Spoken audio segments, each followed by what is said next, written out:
Well, hello there. Let's talk about a good Metroid game. I'm sorry, good? How about a great Metroid game? Still not enough? Hmm. Arguably the best Metroid game ever made? Hmm. I think not.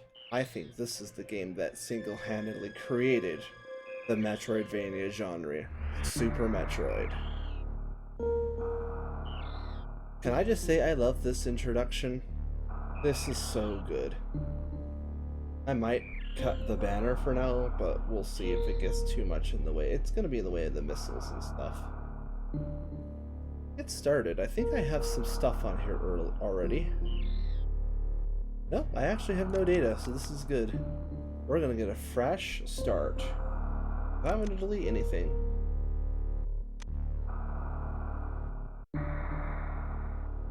This game, I have so many fond memories of, and I just love this game to pieces.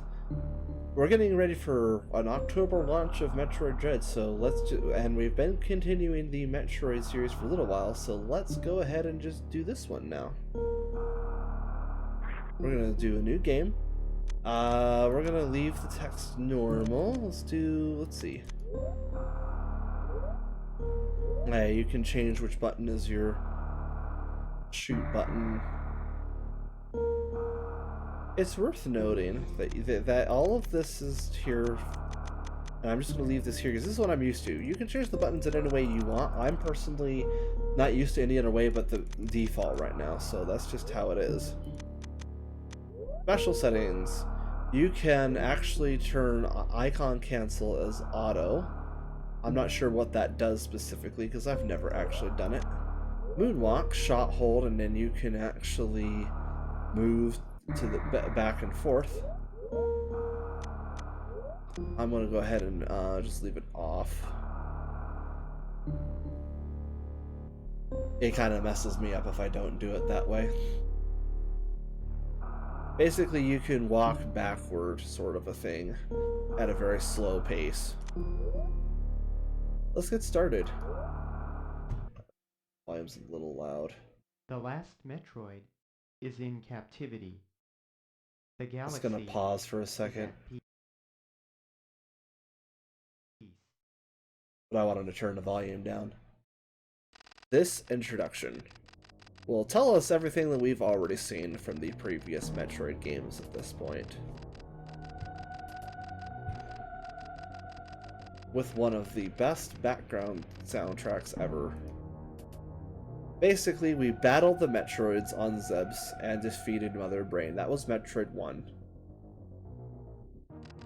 Then, she fought the Metroids on SR-388, their homeworld. She eradicated them all except for one Metroid. The Metroid larva.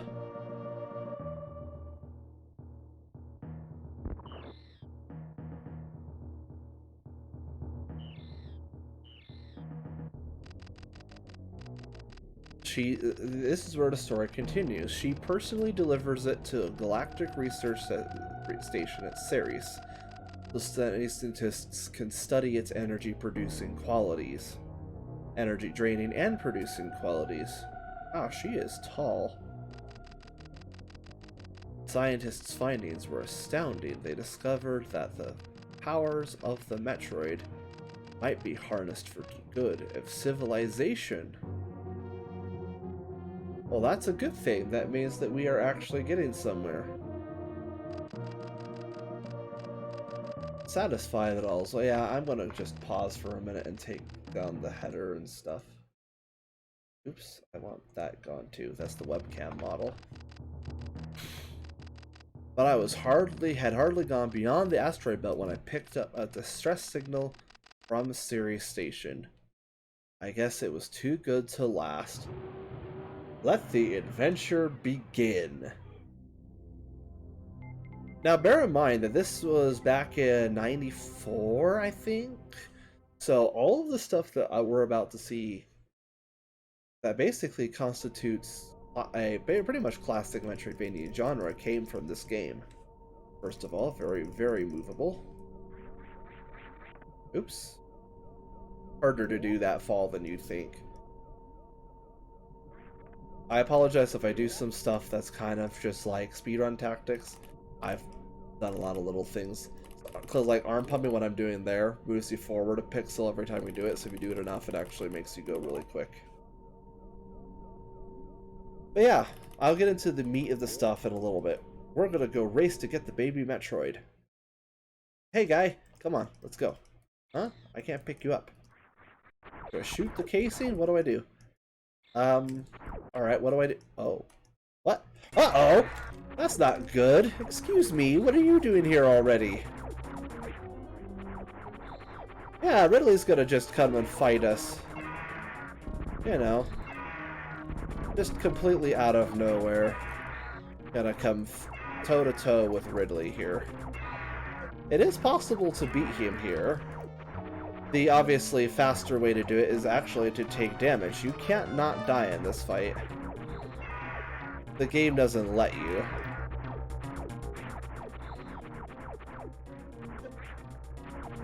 You just have a little bit of a fight with Ridley here. You beat him enough, he drops the larva, picks it up, and then he runs. Yeah, Samus can aim in 8 directions, and... Already? Oh, this is a short game. Run, Samus, run. We gotta run out of the space station. Post-haste? Uh-oh, we're being blocked by steam jets. Quickly now.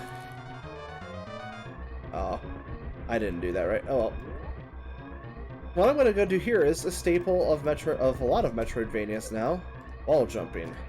Invented in this game. The timing is a little off compared to later games, but it was here first. This is the first game to do it. Maybe not the first actual game to do it.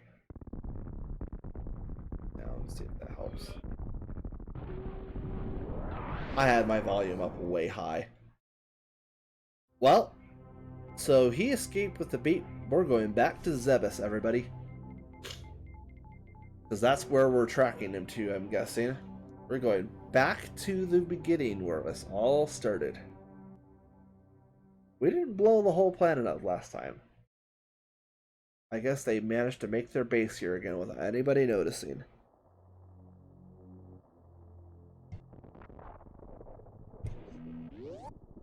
And here we are.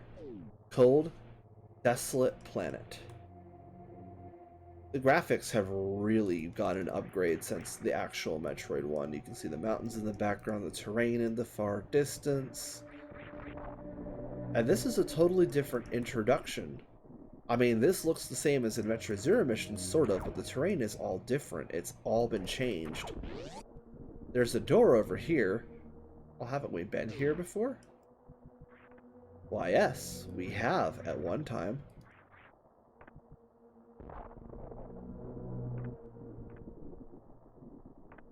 There's a couple more doors here than when we were in Zero Mission. But let's point out that this is all brand new too. Most players wouldn't know what this is. This is a whole new area. Metroid Zero Mission just took off of this and made it basically close to the same. Ah, here's a familiar area. Not looking so good and pretty much abandoned after our escape sequence from the first game. Yeah, we can fall all the way down it. Count 6 and move slightly to the left and you can fall continuously, basically. Ah, Mother Brain's capsule. Well, at least it's good to know she's still dead. Not any more Metroids anymore either. So, I mean, we should be fine to go. This is new. This wasn't part of the original Turian. Has someone been doing some housekeeping?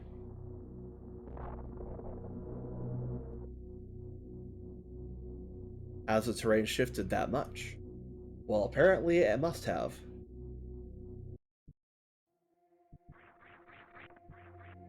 This looks familiar, and in fact we have the morphine ball right here. Alright, let's go and... Excuse me? What are you doing peeking on me? And you too! Don't look at me like that! Oh, heck. You just shoot that way out and you can get out. You could also alternatively wall jump if you already know how to do it. The wall jump timing is a little, weird. You don't do it simultaneously. You like press away and a split second later press the jump button. It doesn't work that way in any other game. In every other game, it's exactly on point. But here, it's a little off timing. But basically, when you do the wall jump, is when she does that little turn to kick. You just press the button during that frame of animation. It was really good for the time, and it was not unknown about technique. The game nowhere mentions that you can do it. Come down here for our first missile pack.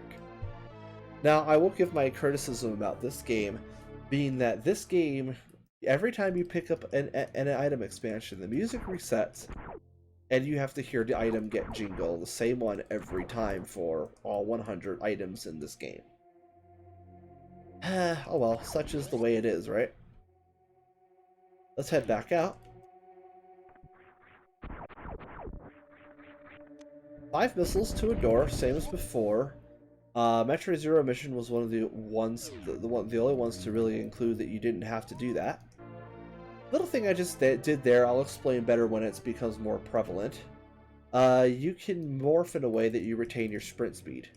This is the only game in the Metroid series so far to have a dedicated run button. You notice how much slower we move when we're not holding it. There's reasons to not hold it. Ah, good, it's still there, but we can't get it. Not yet, anyways. We'll have to come back there later to actually pick that up. So we have 2 missile expansions, but so far it's been a pretty empty area. I thought that the original Metroid had a whole bunch of enemies to fight before. Uh-oh. Whoever is watching us is taking an interest in us now. Is it the pirates? Have they made this their home? Uh-oh! They certainly have. Thankfully, these guys are pathetically easy. They must have sent their basic goon squad down to stop us, because these are nothing like the space pirates before. One shot from the basic power beam does them in. The game refers to them as Zebites, or Zebatites, or something.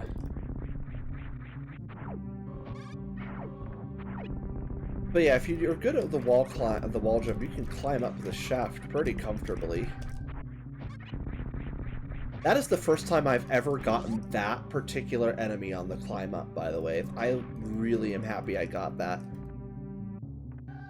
It's one of the speedrunning strats. I would like to explain that this game is actually so popular, so good, and it's so speedrunnable. I'm not doing a speedrun, I'm wanting to show the game off. Yeah, this is all the enemies we're used to, but what I wanted to say is I will show off the speedrun tactics that I've learned and I've picked up as much as I can. I'm not very good at some of the speedrunning strats of this game.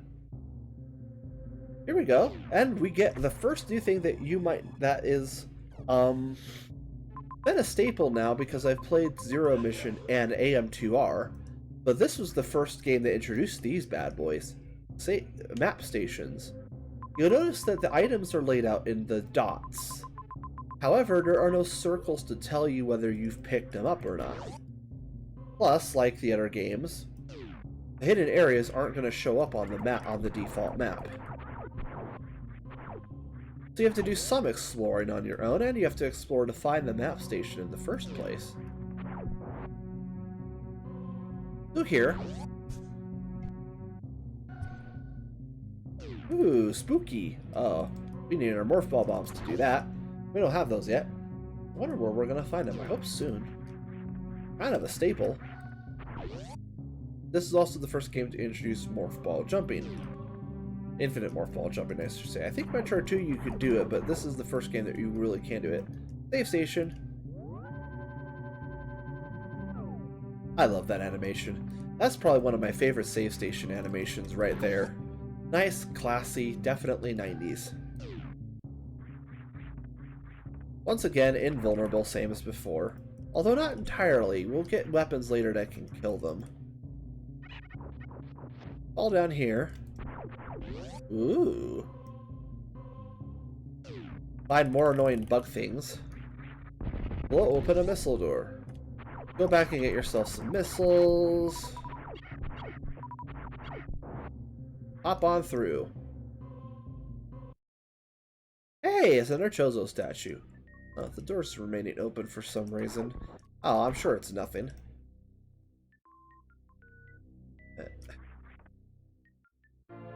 I did it wrong. But what I was trying to show is there's a certain little thing that you can try and do that only works with the PAL version. The door closed on us. Well, that's odd. Now, how do I get out of this? Uh-oh. Hey, wait a minute. You guys are supposed to come to... Excuse me! Yeah, this is where AM2R got the idea for a Torizo statue coming back. And actually coming to life and fighting us. It's pathetically easy. It takes 8 missiles to put down. Just make sure you space out your hits so you're not shooting it on its iframes, or you're not going to make progress with those missiles. You're going to waste missiles. Now, there are 2 ways to get out of this room. The intended solution is supposed to, for you to climb up here and try out your new morph ball bombs. However, one of the things we can do is we can morph in midair and not lose any upward momentum. So, we can perform what has come to known as the Alcatraz escape. It's actually very finicky, and I have had a lot of practice doing it to make it look like that. You have to wall jump, wall jump up, wait 1, wall jump up, and then immediately kick off the other wall and midair morph to get into this tunnel. Not as easy as I made it look. Took me a lot of practice. A lot of things in this game take a lot of practice. It's actually a very technically difficult game. We can come back here now with our morph ball bombs.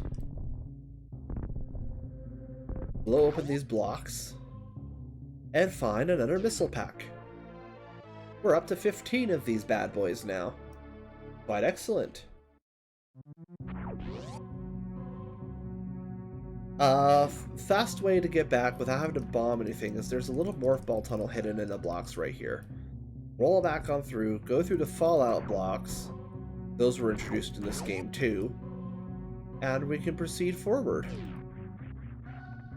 Now, for a precursor, this game feels every bit as good, if not better, than some of the games that came afterward. AM2R and Zero Mission just feel good, but this game, I think, feels better in quite a few ways. Maybe not over AM2R. But we blow up that wall, and we can proceed further without having to backtrack too much. Good game design. Awkward enemy placement here makes traversing this particular slope a little weird. Love it that there's like these weird caves in the background. First energy tank of the game is right in plain sight. You can't miss it.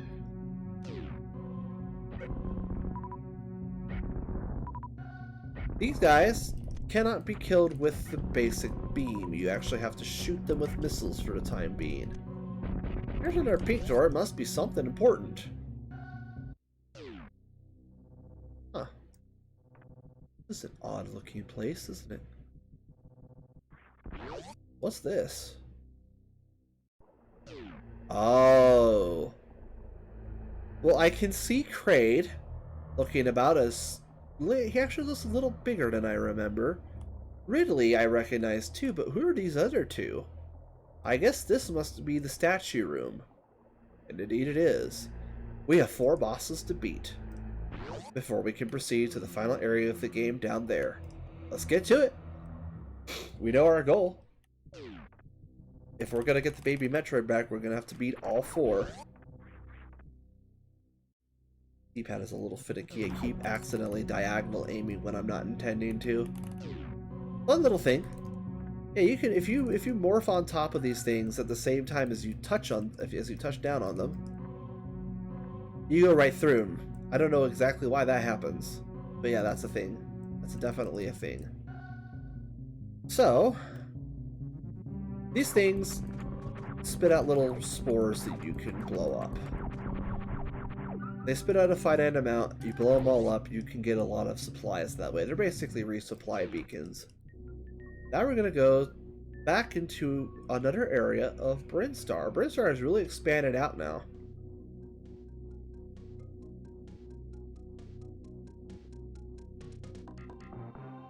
I love this music track. This is when you know the game is going to get good. The music kicks on and you're just like, oh yeah. Let's go in here. Now, there's quite a few more missile doors to go through. The lower way through here, we can get a missile. And I'm kind of too late to show it off, but you notice that there's a gate closing there. Well, even if we were to reset the room, say, right? Go back through the room, go back into the room, and run as fast as you could, you would get stopped by that. We're not fast enough.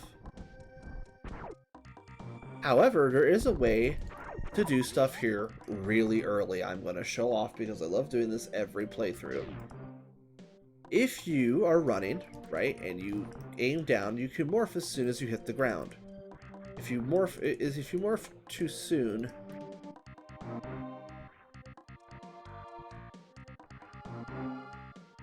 you'll notice you'll bounce off the ground from falling too far. But if you do it right, you can retain your sprint speed but still have the lower profile of the morph ball and get through. Quite easy. That's probably one of the easier tricks to master, actually, as soon as you just get the timing down. You just have to make sure that you hit the ground. Probably the harder part is doing it like on a short distance like that. And there's places to do that too that really help out. By skipping a portion of the game that we're supposed to come to later, we can actually get our first reserve tank extremely early. Reserve tanks function as backup energy tanks. You fill them up the same way as energy tanks, by picking up stray bits of energy when you're full health. When your energy is depleted, your reserve tanks automatically go through. They're basically a nice way to say, oh, I'm about to die, I'm going to get a quick pickup and have a second chance to turn things around. Go through here for a couple of missile tanks, including one deviously hidden back here. We're going to come out.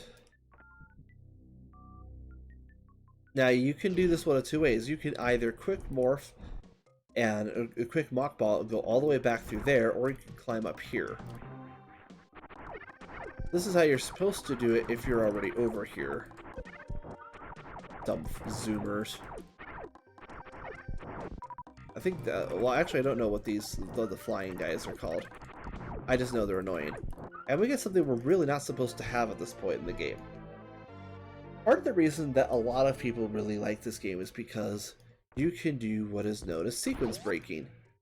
You can use the various tricks in this game and the various little tidbits of knowledge to skip large portions of the game and not have to go through them to get key items and finish the game earlier than intended. Got an interesting place here. Has door opened up yet? Nope. Nope, because there's this guy right here. We'll blow him up all on the way back anyways, we're gonna have to. For another map station, and now we have the whole, a good chunk of green Brinstar to look through. It looks like it's pretty big. And connects to the blue portion of it. The upper area is called Criteria. Blow up that hopper. They're as annoying as ever. Hop around and like to make a nuisance of themselves. Save station here I'm probably not going to bother with. Over here is a nice little optional area though. And this is just another mechanic that's not really explored too much in any other location. Light. Notice we're blowing up these firefly type things. Well, if we blow them all up, we can no longer see the ground. Small problem.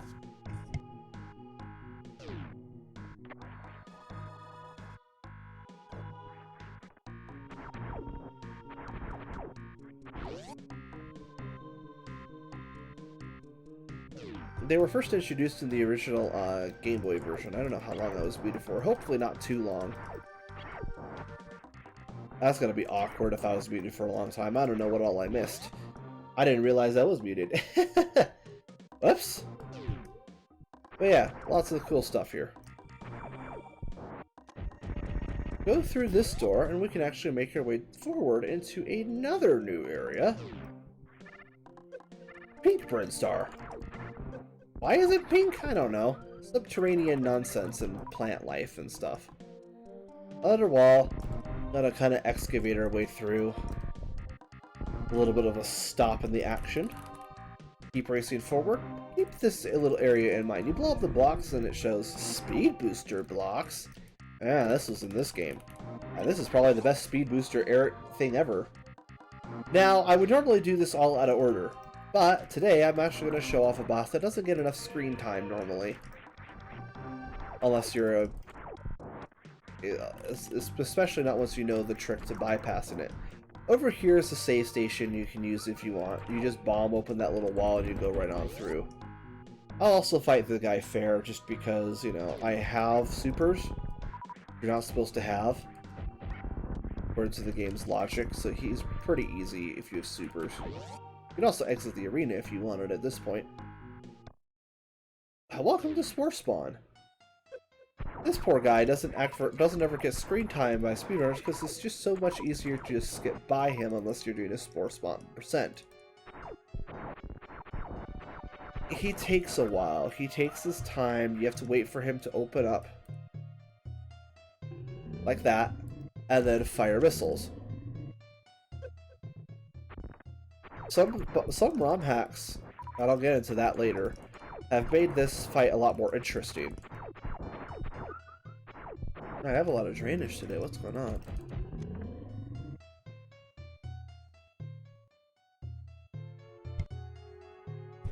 Sorry. Drainage. A lot of it. You hit him enough times, and he does this little thing of, oh, he didn't actually do it. I thought I hit him enough to make him go faster. I must have missed the other two missiles then. Basically, what you're trying to do is you're just trying to hit him with missiles every time he comes around. If you're quick, you could fit like 1 or 2, maybe 3 in.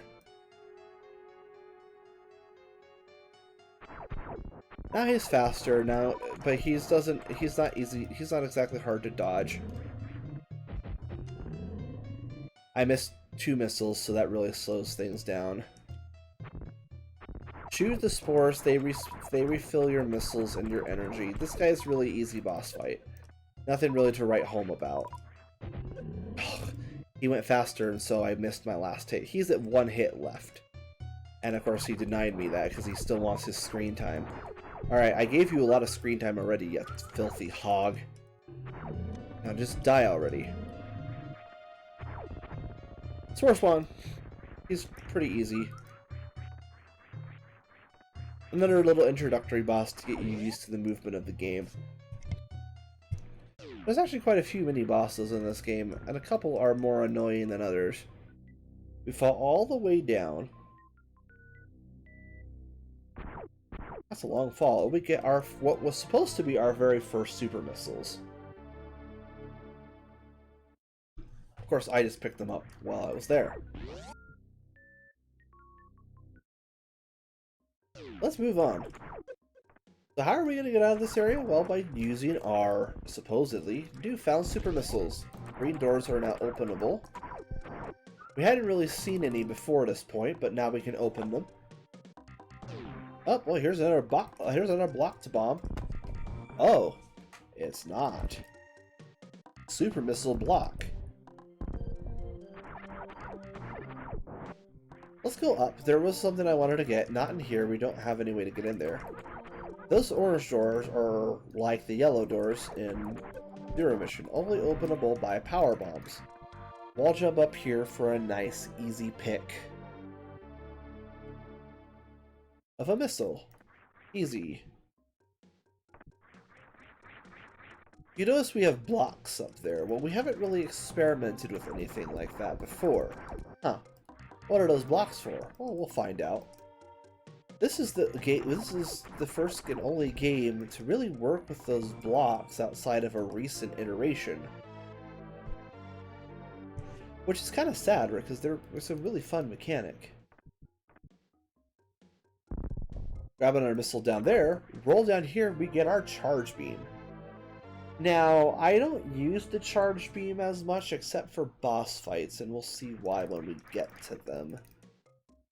There's a couple things I want to do, or want to try and do anyways, that I'm probably going to fail miserably because I've never practiced them. We'll get to them when we get to them. This here is a nice little hidden thing. That's a fake little pipe for things to fly out of that conceals a missile. Nice little hidden missile pack. Really keep you on your toes there. Because almost all these other pipes just have little things flying out of them, and hoppers defending them. These gates.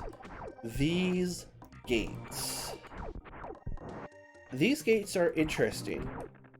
So, you notice I just closed it on myself, but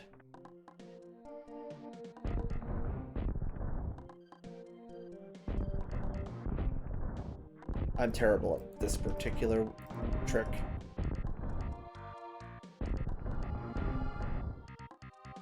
I don't even know if it works on this one, but I'm pretty sure it does. There's a glitch you can do where if you fire a missile right at the right point on the gate, and maybe I have to get higher to do it, you can actually get through the gate. We'll be showing that off at a later date. It's a way you can get through one particular gate. But we're pretty much locked into going this way. New bridge tests if you know the sprint button. Go through this door, and we get to one of the most iconic tracks in the franchise now.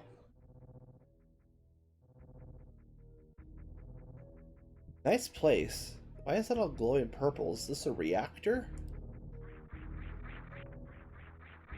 So many questions left unanswered.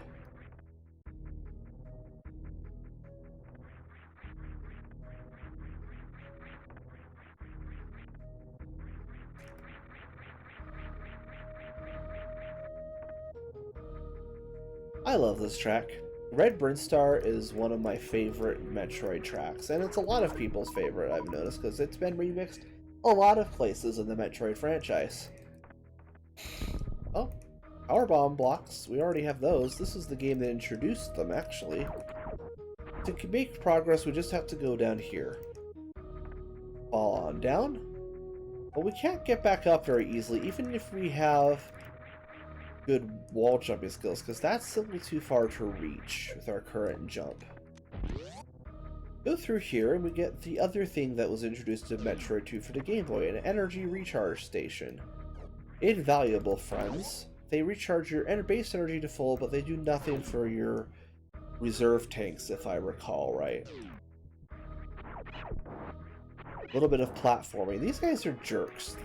And this area is a jerk because we're only slightly in the water. Our feet are tapping the water and we're slowed down because of it. Nice game design. We get to one of my least favorite things. These grabby things. They'll grab you and drag you into the spikes. But what's this? Go up here. A little bit of a sequence break, although an intended one, because if you know the wall jump, you can just as easily come back and get this. And we get our first beam expansion, the Spazer beam. The Spazer is essentially the wide beam from other games. It got renamed to Wide Beam. I think actually the Metroid 1 called it the Spazer 2. I don't remember, and later games have called it the Spazer 2, but for whatever reason, a certain game in this franchise calls it the Wide Beam. Fall on through, get damaged so I'm not grabbed. That was cool. We can't blow those up, except with a waste of a super missile. Watch. Yep, a super missile will do them in and it'll drop a missile. Not a worthy trade. Oh, what's this? This looks an awful lot like something I remember from Metroid Zero Mission. Well, This was the game that introduced this idea. It's glass, so maybe we can break it. But nothing we have access to.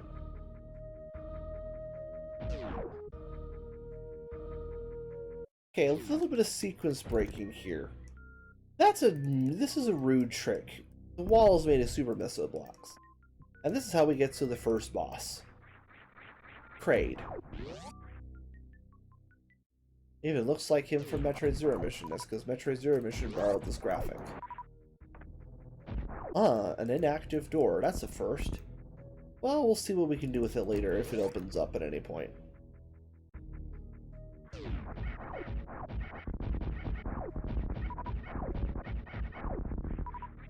Blow these guys up. Interesting. We seem to have something here. Another save station. I'm not going to use it because I don't really need a save in this game. I know it too well. However, come up here. Super missile block. We'll remember that for later. It's a rude thing to have to backtrack all the way back here for, though. Uh-oh. Uh-oh. Spooky music. Uh-oh. Well, the music's not done, so that must not be the real Kraid. That's a fake Kraid. Yeah, we didn't really see that previously, but there are, like, fake Kraids in the original Metroid. Metroid Zero Mission did away with that for some reason. Now, the original Metroid had a small Kraid. Like, that was about that size, or maybe even smaller than Samus. Maybe a little bit bigger than Samus. So you'd think that that fake Kraid would be what the Kraid looked like, just tougher. Oh no. We've got a big thing of epic proportions here. There he is. Wow, you've gotten an upgrade since we last met in the original NES game that we never played, Kraid. Oh. There's a way to quick kill him, I just completely botched it, but we get to see him in his full size. That's funny. Of all the times, it's the playthrough curse, I suppose. 4 super missiles does him in just as well. I actually think his 4 super missiles and a missile pack can do it, but you know. For beating Kraid, we get our first item, which is the various suit. Already? We had to work for it the last time. Well, here it is. Shoulder pads and everything. The shoulder pads included... The distinctive shoulder pads included from,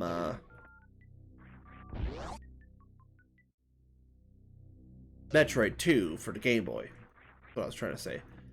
Oh, poor guy. This must have been a Federation soldier or a bounty hunter that just got mauled, dude. Like, wow. That's not good. Kraid just chewed him up and spat him out. Fake Kraid will respawn again. He's a great way to get some super missiles back. So, that's one boss down. We're making good progress, I think. Inner bosses aren't going to be quite so easy. Excuse me. I've never had one go down there. That's weird. Come back down here. Bomb open that block and on through. Oh dear. Little life sucker frogs. Blow them up all with one missile. Just point straight up while you're standing and shoot a missile and it'll hit them. Free energy tank. Pretty deviously hidden though.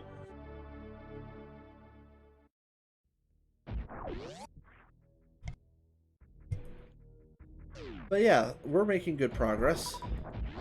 Spacer Beam makes everything easier. Let's head this way now. Head on down the elevator that we didn't go down last time. Respond to something real quick. Give me just a minute.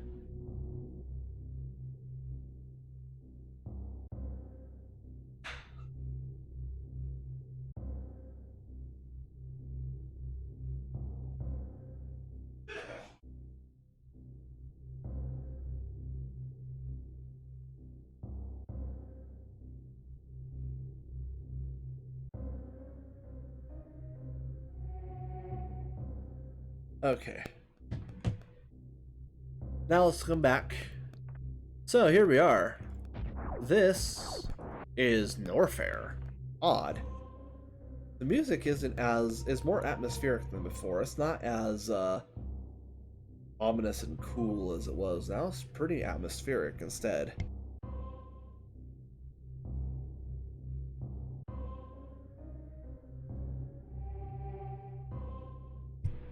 But we could use the same mockball trick we did before to bypass this room as well. A power bomb blocks, huh? Must be something down there that's relatively important for it to be there. This is probably the area I'm going to sequence break the most because I like to do it all in one go. Huh. What are you things? Well, thanks to our knowledge of mid-air morphing, we can just do that and make some easy progress. Climb back on through this little passage that those little flame dudes were coming out of for early access to the ice beam that I am promptly going to turn off. Yes, turn off, because this game is the only game that lets you turn off items. I will turn the ice beam back on. Well, actually, I should probably have it on here. But for the sake of instant destruction, the problem with the ice beam is it's really useful. It actually does charge your beam up if it's added onto other beams, and your beam now does more damage. And it freezes enemies, but the problem is now it freezes enemies, and now you can't just beat them in one shot. I know, small price to pay for having a stronger beam and the ability to freeze enemies, right? Oof, I've never done that right before. Shoot down that way because there's a little flame dude crawling this upper path. He'll just be there to knock you around and be a rude dude. Don't go through this door yet. I want to come down here. Another power bomb door. Super missiles immediately open basic missile doors. Another free energy tank. We're actually up to 3 energy tanks now. Pretty good. Shoot this guy.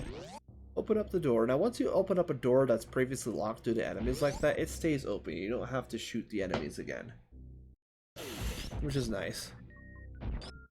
Ah! Here we go. This will make traversal much easier. High jump boots. Introduced, I believe... Actually, the original game had these and made the game so much easier. These have been a staple since the first game. Just makes your jumps higher. You know, important things for large area traversal. Another missile pack, and we can make our way out of this room. Now let's head straight upward. A higher jump is going to throw me off a little bit. The one thing that's missing from this game is that there is no mid-air respin. You have to actually do all your mid-air stuff without tucking out of your mid-air somersault.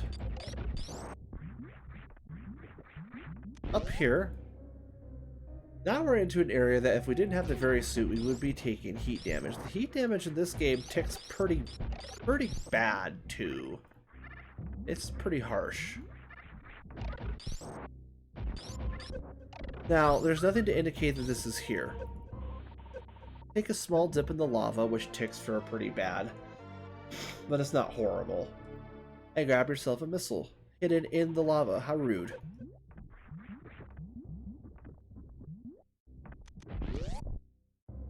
On through here.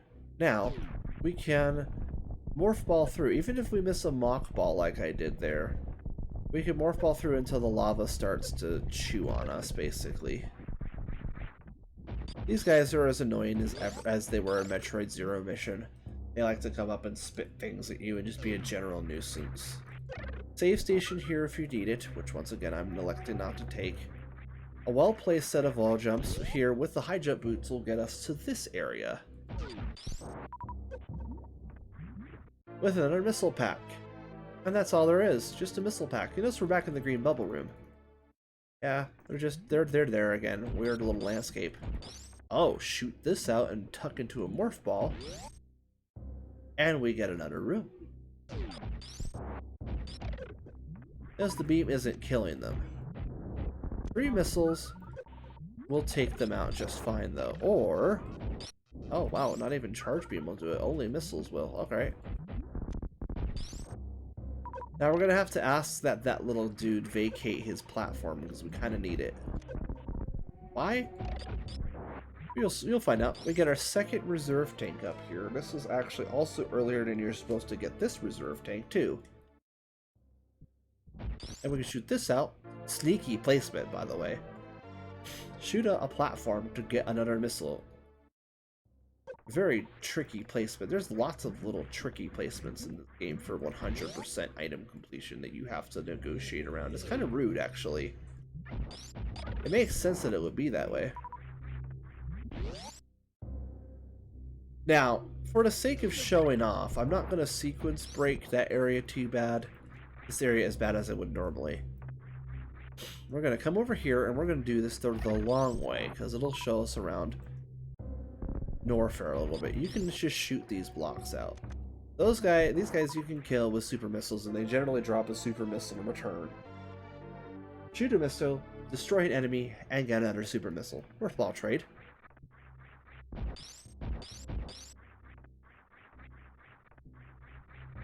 Come down here, though. We get a little morph ball maze. Little flame dudes crawling all over it, though.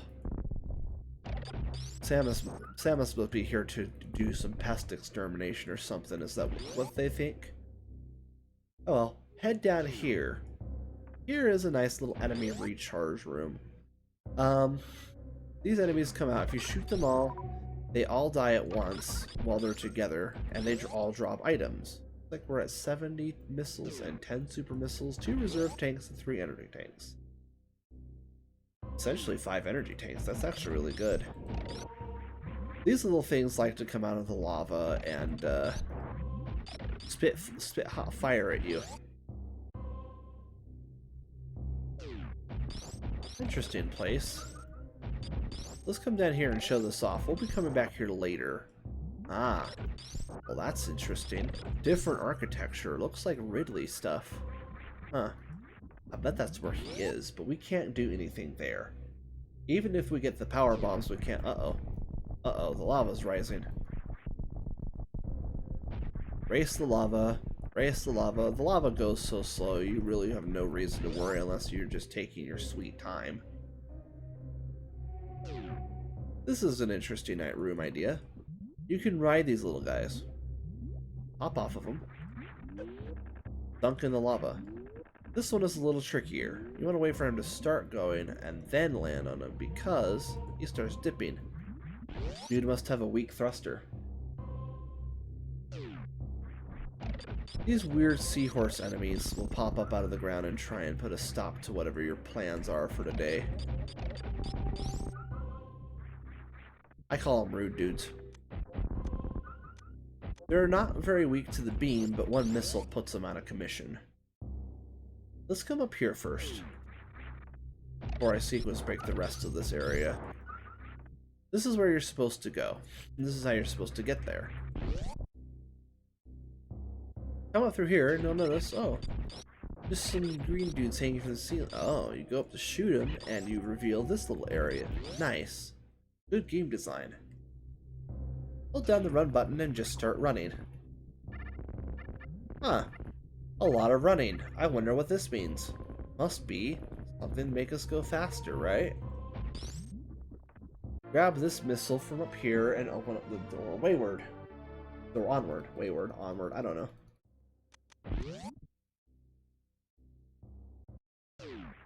This. Ah! The speed booster, and probably the single best iteration of the speed booster ever. You can actually control when you want it to turn on by not running, and when you do run, it turns on immediately. We're pretty close to it. You don't have to run for like 8 seconds for it to finally turn on. What took you so long to put... Why did they change it? Why did they change it from this one? This is the best version of it. And it's also the most broken, so maybe that's why they changed it. Blow these guys up. Go through this missile door.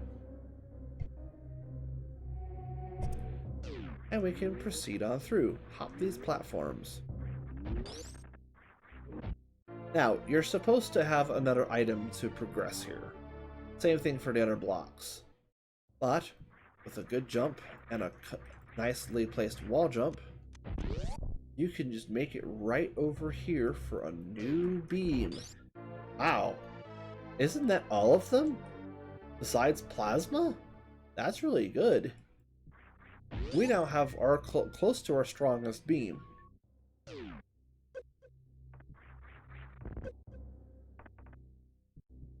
Now, the momentum you can get towards your jump from the speed booster is absolutely absurd. You can just make that jump. Yep. You can just make that jump. Now, we want to go back to where we were previous, because now that we have the wave beam, we can do a little bit of sequence breaking. Like we weren't already doing sequence breaking. Well, we can do worse things now.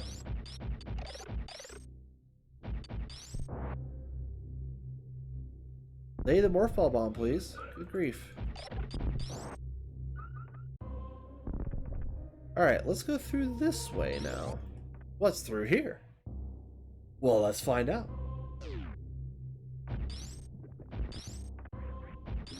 A door we can open. Now, this is the door I was thinking of. If you don't have the wave beam,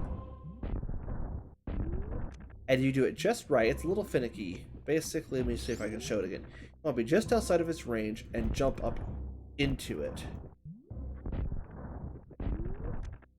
It basically forces the missile to be a little bit ahead of the door, which lets the missile hit the thing right here and opens up the door. It's kind of weird.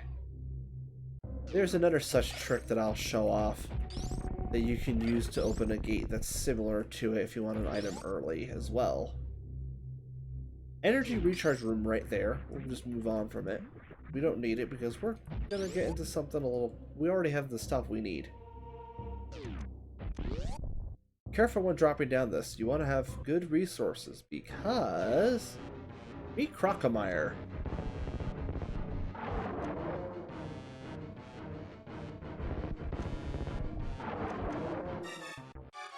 Rude dude, as he is. He doesn't take damage like you'd expect.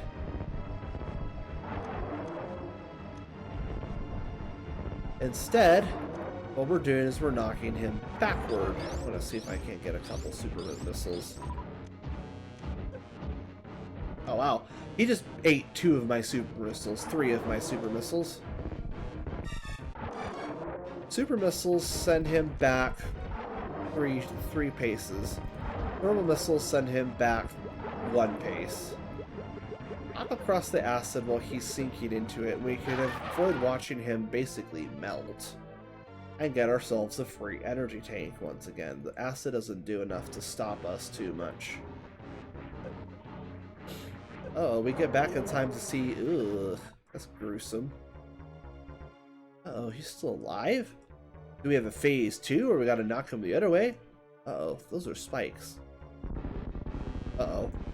He's gonna come crashing through that? I thought he was dead at this point.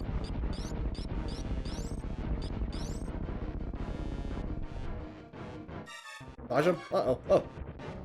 Well, they didn't hurt. Well. That was odd. He was dead, but not? How odd. An interesting boss fight, but how strange.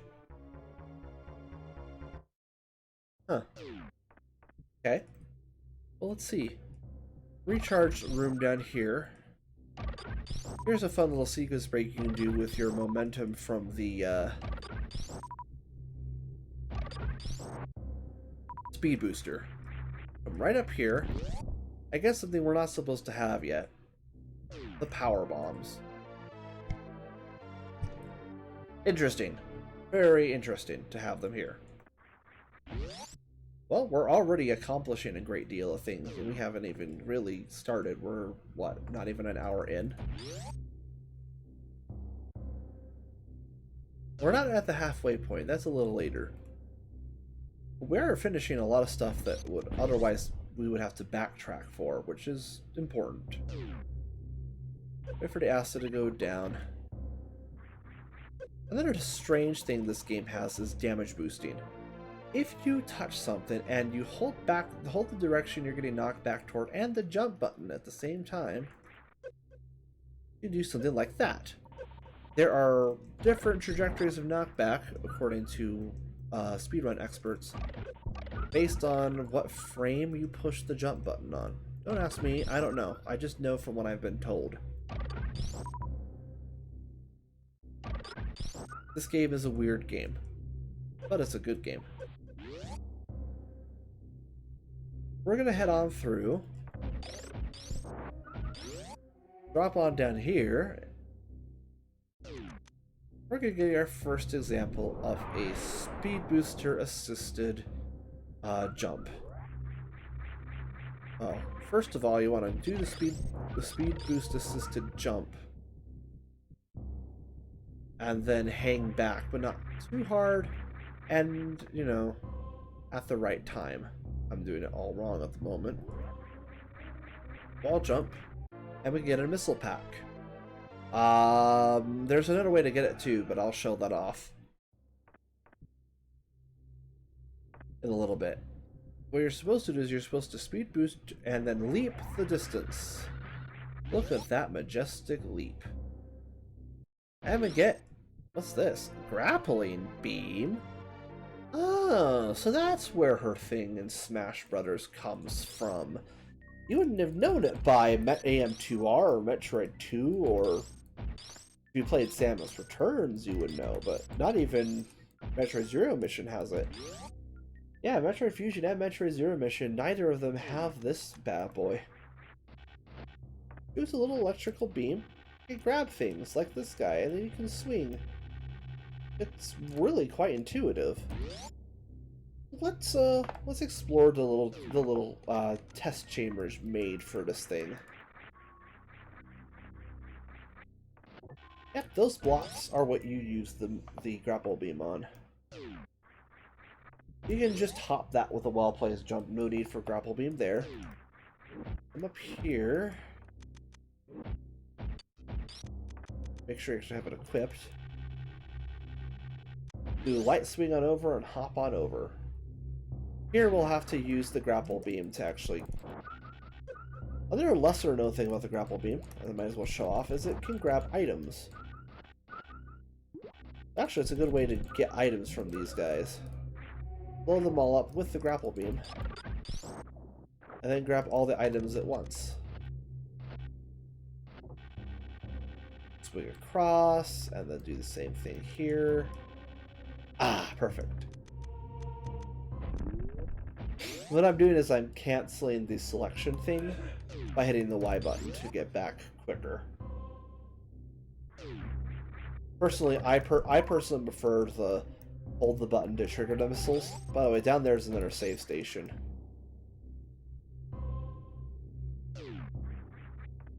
So, let's head on this way. Hop on out. Now we're in a different area than we were before. I mean, it's still Norfair, but it's like we're pretty close to the beginning in a different area. That's in our save station down there, by the way, I think. Again, I know this game well enough that I feel comfortable not using save states. This is the actual escape with the grapple beam. There we go. Grappling beam obtained, and most of the items cleared. I say most, because there's one very annoying item we're going to grab that I am going to save for grabbing on the way back.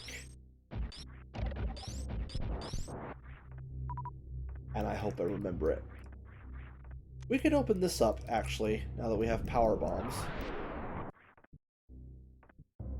Yep, same explosion as I remember. For a very late map station. If you had gotten the power bombs before and were looking for a way through, that would actually show you that little path that leads to Crocodile. That would give you the idea to go that direction, probably. But since I know the game, it's pretty much a given that I'm going to go that way.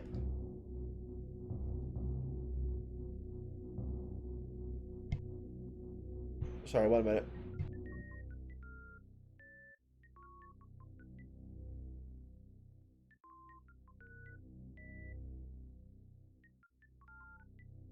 I have little snackadoodles. Let's go this way.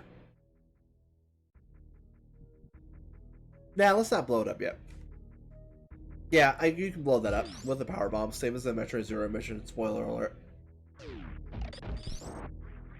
Ah! No! That's what they do. That's what they do. And those spikes are incredible. Oh, wow, I can't even get out. What the heck? I've never had that happen before where I just couldn't get out. Kind of mortifying, really.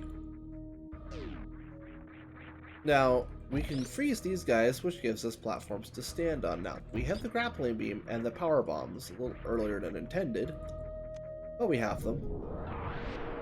Those little weird frog things drop power bombs every time we blow them up. There are some enemies that just drop power-ups of the same kind no matter what, like unless there's nothing, unless you're full on it. Like these guys also drop power bombs. A long little grappling beam chain, and we get to another room. What's up here? Well, let's find out. Must be an important item. Ah! Not very useful for 100%ers, but this is probably the best item to have for people who are new to the game. The X-ray scope. Look at that. It shows hidden passages. It shows what kind of blocks you're dealing with. Why don't Zero Mission and Fusion have this little doohickey? Is it too much to ask that we are able to actually see things without having to waste all of our power bombs doing it?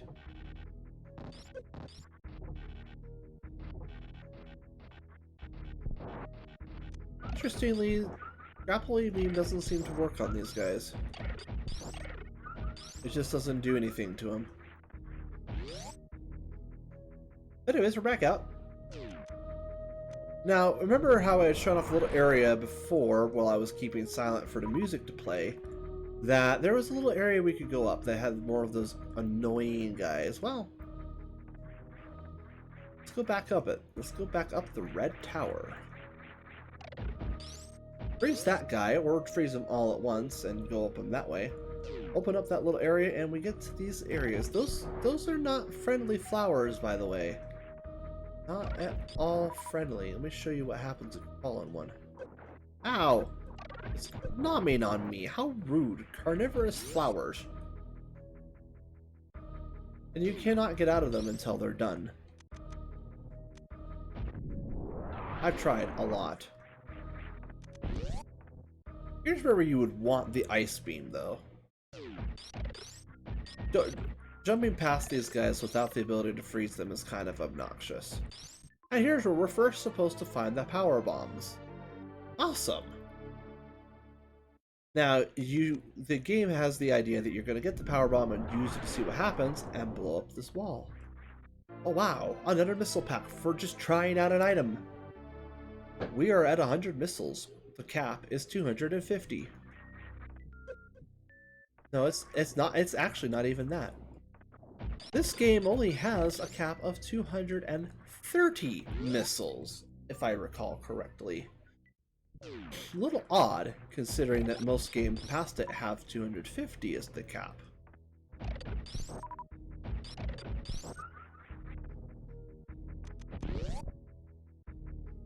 But I guess it means more room for energy tanks. These guys are giant hoppers, and they hurt. A good amount of missiles will take him out. You notice it took 2 supers to take out 1. Blow them all up, power bomb this track, and we get access to another power bomb. Nice little hidden nook right down here. Yeah, this is totally BS, by the way. You wouldn't, unless you knew it was there, why would you jump into that flower? All the other flowers eat you. Why would you willingly jump into a flower unless you were scanning the room with the X-ray visor and saw that it was a hole in the ground.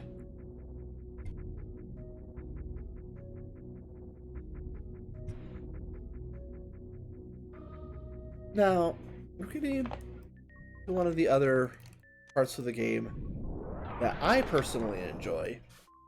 This is not everyone's favorite part of the game.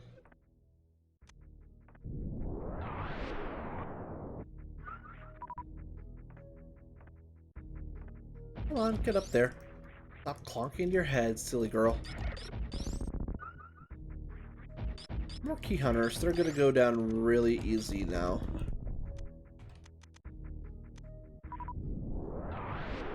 Come through here and, oh wow, lots of grapple blocks. And those cracked ones, they will break after a certain time of you using them. So get off of them nice and quick and witness. They break just long enough and then they come to let you go and then they come back.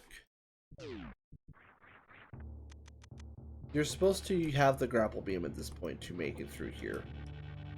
You can alternatively actually turn off high jump of all things and be able to make it across those platforms with no problem. This is a spaceship. Huh. Well, it's all broken now.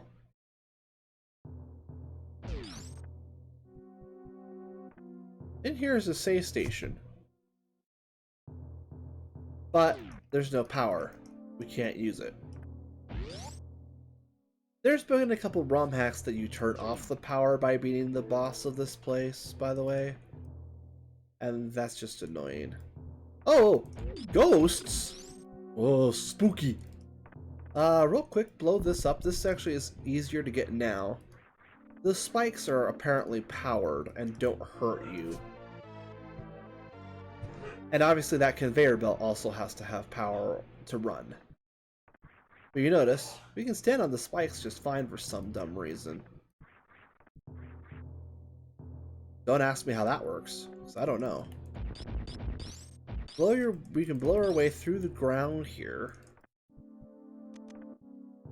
Oh hey, it's those little annoying atom molecular looking dudes. We're deep in the depths of the ship now. Blow open this wall, blow open this door, and it's another boss fight. Oh, I wonder who it will be now. Is it going to be Ridley so I can kick his ass again? He was easy last time. Well, let's find out. I doubt he'll be easy this time. Well, it looks like it could. Uh-oh. What is this? Uh-oh. Hold on. Now, I'm going to try a strategy I've not really tried before. This is Phantoon. He starts invisible and impervious to damage. He drifts around for a bit, dropping flames until he eventually decides that he's gonna become targetable. See if I can get this. Oh, I did it wrong. But you notice I equipped the oh wow, and I actually can't do anything with it until. So what I was trying to do is I was trying to time it to where he took damage and then flew away, and then I did what they refer to as X-factoring, which you have to do with what you do is you charge up while you have the power bombs equipped with one beam, and then you get a special effect like this. And if you do it right, you can have all of them hit Phantoon there. But it's not working, so I'm just going to have to turn everything on and just do it the way I'm used to, because I don't know the timing. That was me trying to do something. The way you want to actually do this is you want to just shoot him enough to get him to fade. There are 3 patterns he can give you where he can just decide to pop up. and become visible. He can do what he's doing now, which is a slower one, and then you have to shoot him a little bit extra, or you have to wait a little bit extra and shoot more flames, so you can do it almost right away. You can do it right here. And that's it. If you had shot him with the super missile, he would have done something different. If the super missile didn't kill him, and I didn't really want to show it off because I was already having enough problems with him today, apparently, as I just don't know how X Factor works, because I've never done it before.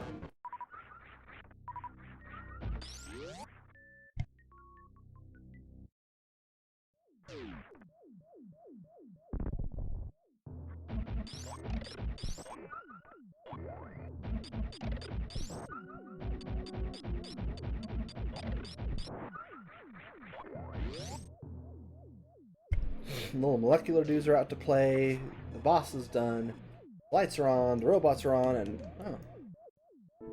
Now it's just called the wrecked ship. It doesn't specify ever what kind of ship it is that's wrecked here, it's just a wrecked ship. Ouch. Go out through the top here.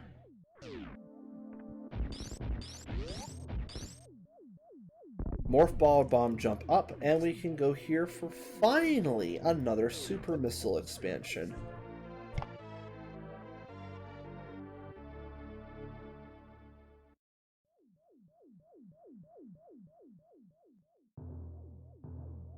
Sorry, there's all this stuff in the air, so my throat is all like clogged up and everything, and my sinuses are all clogged up. It's actually pretty bad. Drop a super missile here, and we can make our way through here. Find these annoying, weird, I don't know what to call these things, or what they even are supposed to resemble. Climb up here. Notice the bots will stop at any edge, but you can shoot them and make them go over the edge. And we get more super missiles. The game's now finally being generous enough to give us more super missiles. I guess we have completed a rite of passage or something. I don't even know. Just, we get 2 super missiles right out the gate if we're willing to explore a little bit. Up over that little gap that was made, we have more molecular nonsense, bros. That door's now open. We'll be coming back to that later, though.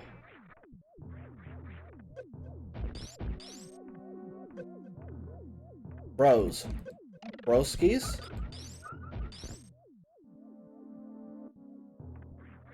Little thing you can do there is a little jank. If you're crouched beneath a platform and you have no way up, you can actually just jump straight through the platform. I guess it's kind of a anti-soft lock prevention if you don't have the morph ball thing. Morph ball? That just wasn't removed or something. I'm not entirely sure why that works that way. It takes 3 missiles to get rid of those guys too, so, and you can just as easily freeze them in 3 shots, so why bother? Blow up this final molecular dude, and ooh, we've got someplace we need to go. Now what you want to do is you want to blow everything up here. Go back, open up the door, because remember, it stays open.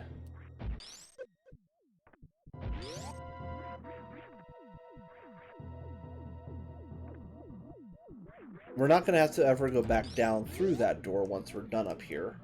So we can just leave that particular door closed permanently. Shoot these dum-dums into the spike pits. They don't die to the spikes for some reason. I guess it's because they're robots. But I mean, it's sharp enough to hurt us through our armor, so come on.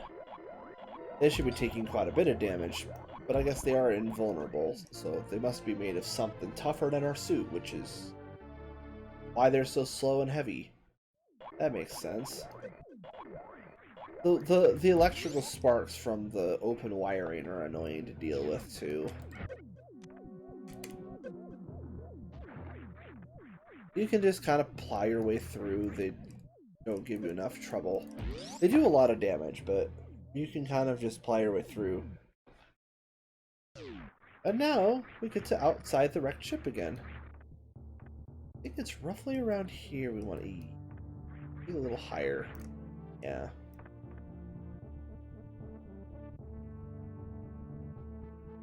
So what I want to do is I actually want to get over here and Shine Spark. Now, Shine Sparking was introduced in this game, but it's a little harder to execute and it drains energy. The draining energy is the important thing in particular. We get another missile pack there. Use the super missile to gain 5 more missiles. I guess that's worth it. And get back through before it turns... Never mind!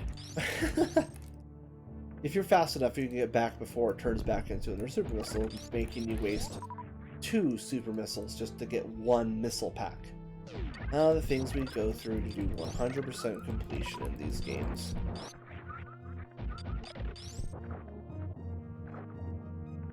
Get a power bomb. Now for an enemy that we never really see ever again. This weird little dude. It's a zoomer that follows you. I guess it's just a visual trick, but he doesn't spawn if you go down normally. He only spawns when you're in that particular room. You can do what I'm doing here with these and just grapple beam your way across for no damage, or you can just choose to tank the spikes. Yes, tank the spikes to get through.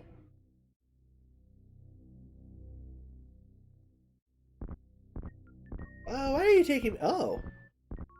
He's blowing up the spikes that he's walking through. Yep, you basically become an item for the Chorizo statue, and it just takes you down here. Lets go of you, and drops you in front of a doorway. Don't go through the doorway yet. Roll through here, equip power bombs, and blow this whole area up. Shoot these robots. You notice how that's a speed booster block. We'll be utilizing that later. Knock these dumb robots down.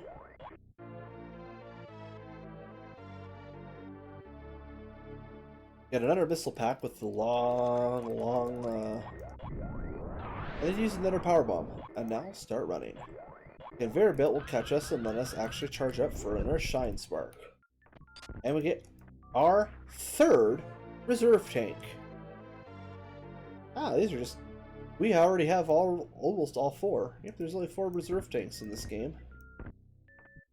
If you turn right as you're hitting those fall blocks, you immediately fall through them. That's what I've been trying to do with those. Oh, this looks important. Oh, I know what that is from AM2R. This is the game that introduced the gravity suit. And now we're taking 75% reduced damage, extremely tanky, and we can move unhindered in water as the game is going to force us to explore right now. Now water doesn't slow us down at all. Before it would slow us down if even the tiniest part of our soul was in it. Now, nah, it won't. Oh, it grew back. Oh well. Notice we're running a little low on energy, maybe a bit dangerously low. That was a nice jump. I've never done that jump before. Let's go back through that door that was there. This one that I elected not to go through before. Yep. And now we have one of the more annoying rooms that we're going to have to watch our energy in a bit.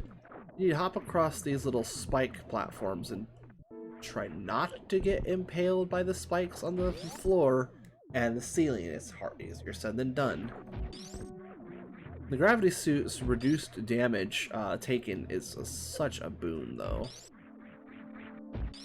The way it works is this 50% damage reduction from the Varia suit, and then it's an additional 50% damage reduction from the gravity suit. So a total of 75% damage reduction. These platforms are somewhat annoying. Wait for them to go down a bit, makes the jump easier. Use the grappling beam and we can get a 5th energy tank. We're actually a little low on these. That's because I haven't really gone back to get a whole bunch. That'll change soon.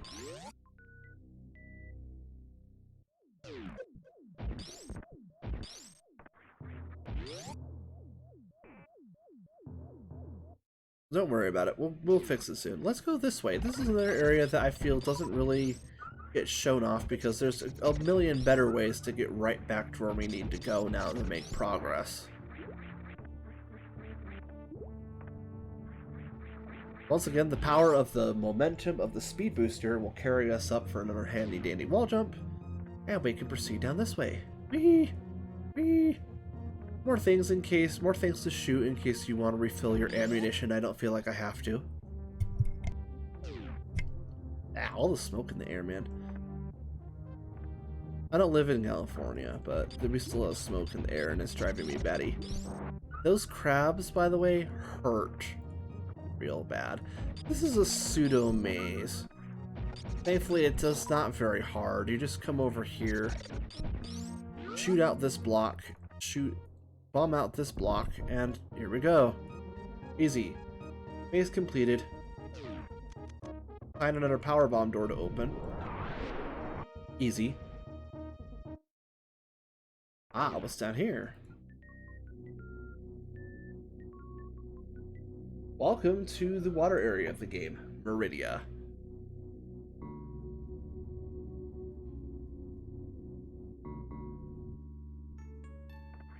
Spooky. Safe station right here. I'm not going to use it, but it's there if you want it.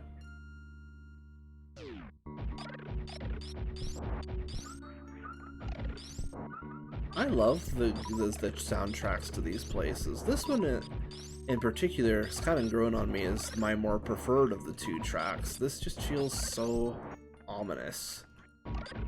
Perfectly fitting for subterranean water-filled tunnels like Meridia. Careful! Don't jump down there or get dragged down in there. We don't want to go there quite yet. I want to come out here. Ah, for this place. If we choose, we can wall jump up here and find a locked doors powered down. You're supposed to come from the top to get there. A lot of stuff here, but no items really. This area is actually pretty kind of just devoid of items. There's a door that won't really serve us any purpose. We can't go through anything there. This is where the game really kind of feels like it opens up a little bit.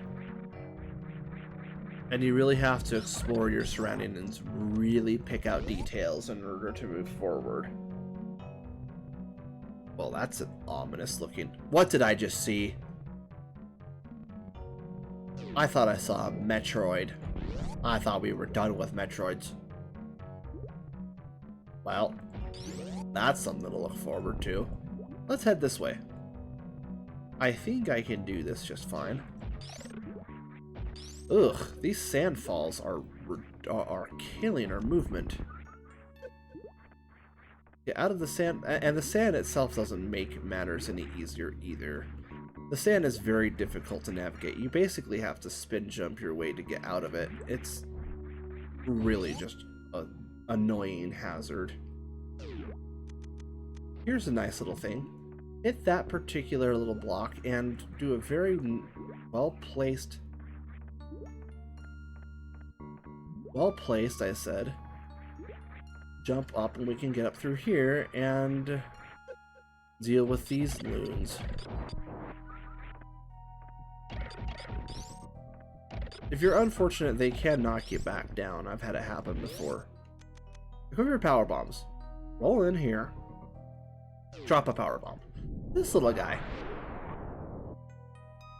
The bane of every 100% speedrun. It's coffee break time. We have to wait for him to clear the sandways. So, how's your day been going? Mine's been going great.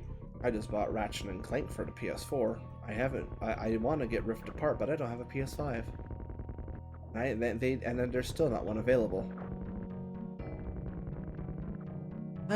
He goes slow. He takes his sweet old time, just like we should enjoying some of these games for our first time.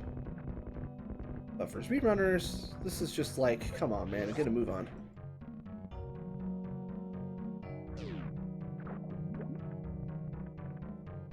Ooh, nice little morph ball tunnel. We come out here and we get a weirdly out of the way power up that really doesn't serve a much of a purpose here, but it's still nice. The spring ball. Don't worry, we don't have to wait for him to do it all again. Now all the tunnel is cleared out, we can just run on past him and say goodbye to that little area of coffee break. Blow up these weird things all the way down. They look like nail clippings. I don't know what they're actually supposed to be. Come on, Notice how it's like really even messing with my ability to wall jump. It has some even weirder interactions with Samus jumping not in her gravity suit. If you're doing this without a gravity suit, which why would you want to? It has some particularly odd interactions. Let me out. I've never liked traversing these rooms. Specifically because you have to go through these rooms a few times.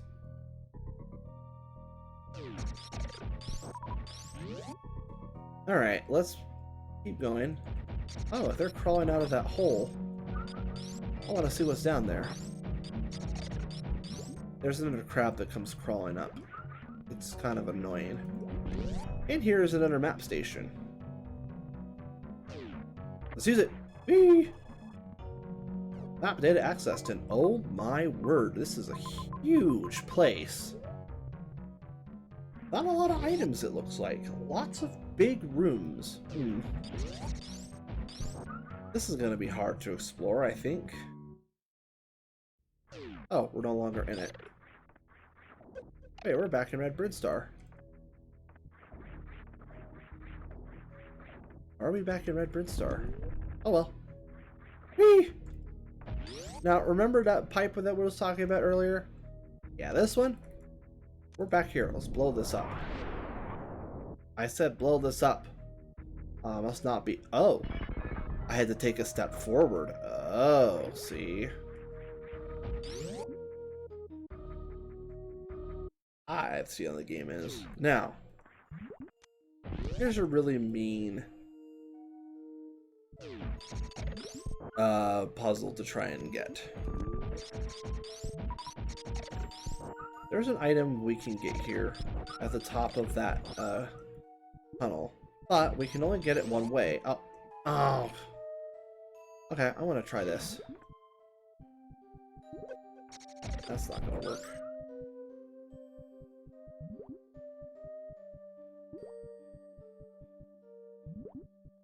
There is a way to do it.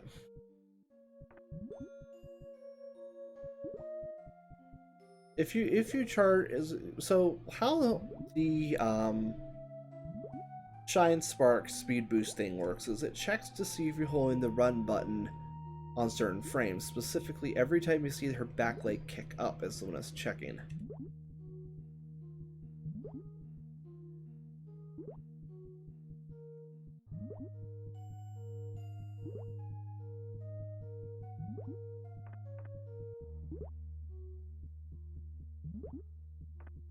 So if you do it right, you can actually charge it up in a shorter amount of time. I'm terrible at doing it. I used to be really good at it. Now I just am out of practice with it. Sorry for all the throat clearing in the background. You know, people clearing their throats without any consideration to the... I tried to do a little bit... I tried to shorten the charge there, and I instead got myself running without ever turning on the speed booster, which you can do in this game. Or you can just have the game say no to giving you speed boost charge at all.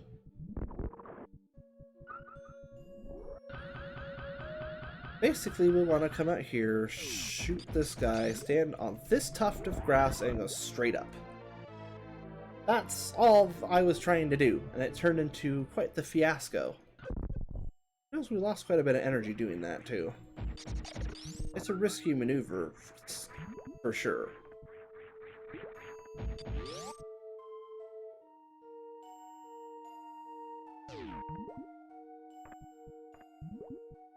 Here's another rude thing. There's a little hidden tunnel right here. Right on the side of the wall. You just roll on in. Use the spring ball to jump up, or morph ball bomb jump your way up, and we can get under super missile tank. Kind of important to get that. Roll back out. Keep rolling to avoid the crab that's coming down to say hello. Let's go this way. Uh-oh, space pirates. Uh-oh. Oh, what? We can't hurt them. Wow, we really can't hurt them.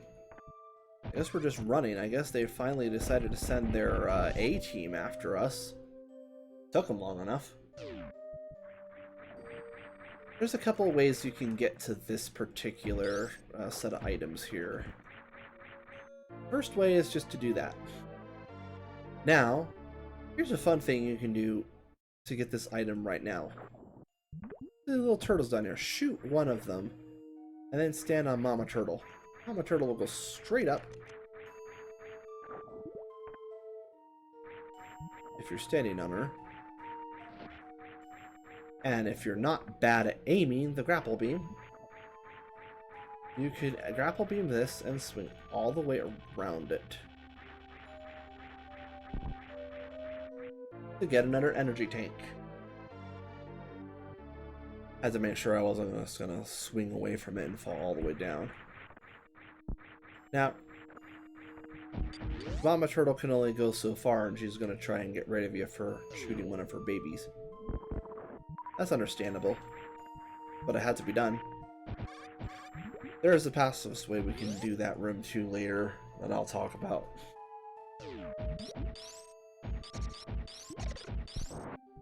Now, the way this room is intended to be played, I will show off because I kind of enjoy the puzzle. So you're supposed to swing from these grapple blocks to more grapple blocks. Like so. It's actually really kind of hard to do, too.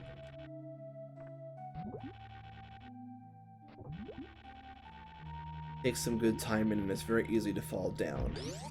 But you make it all the way through, and here we are. Now, from here, we just want to head straight up. Not for any major progression, but items, specifically. More missiles. Always more missiles. Always go for more missiles. 1 minute.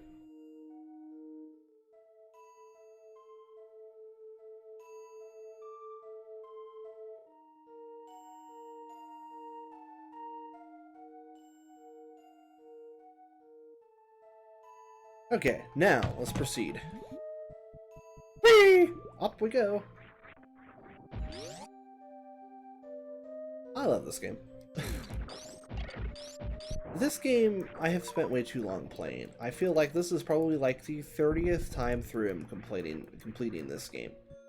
And I'm not really ashamed in saying that I've played this that much. It's just such a good game. I always come back to it. I always have an excuse to come back to even just the base game of this. There's a couple of games I don't like coming back to the base game of. This is one of those games that I love coming back to the base game of, even if, you know, it takes forever because every item, you just have to wait through this fanfare just to get one item. Like, let me play the game. I know what the item is. Just do what the other games did and have it be a short little fanfare thing.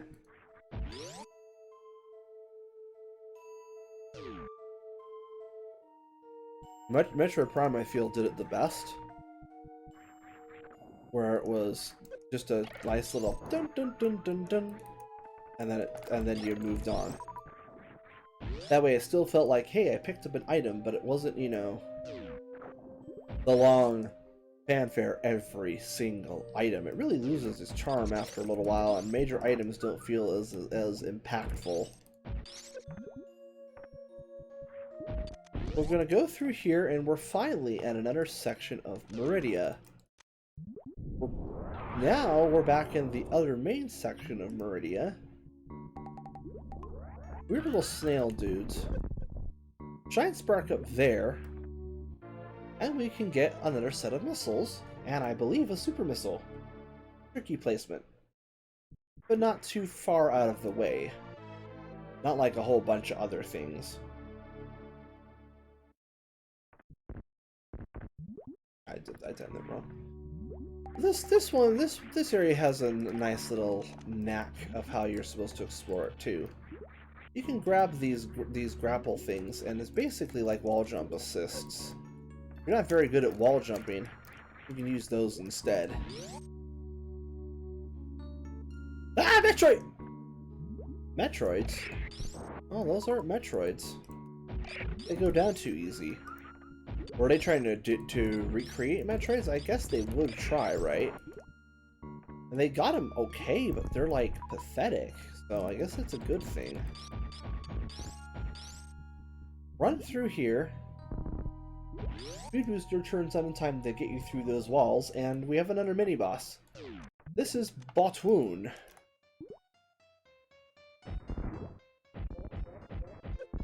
Annoying little snake thing that his hitbox is dumb. I'll just say that much. He also goes faster the more you damage him.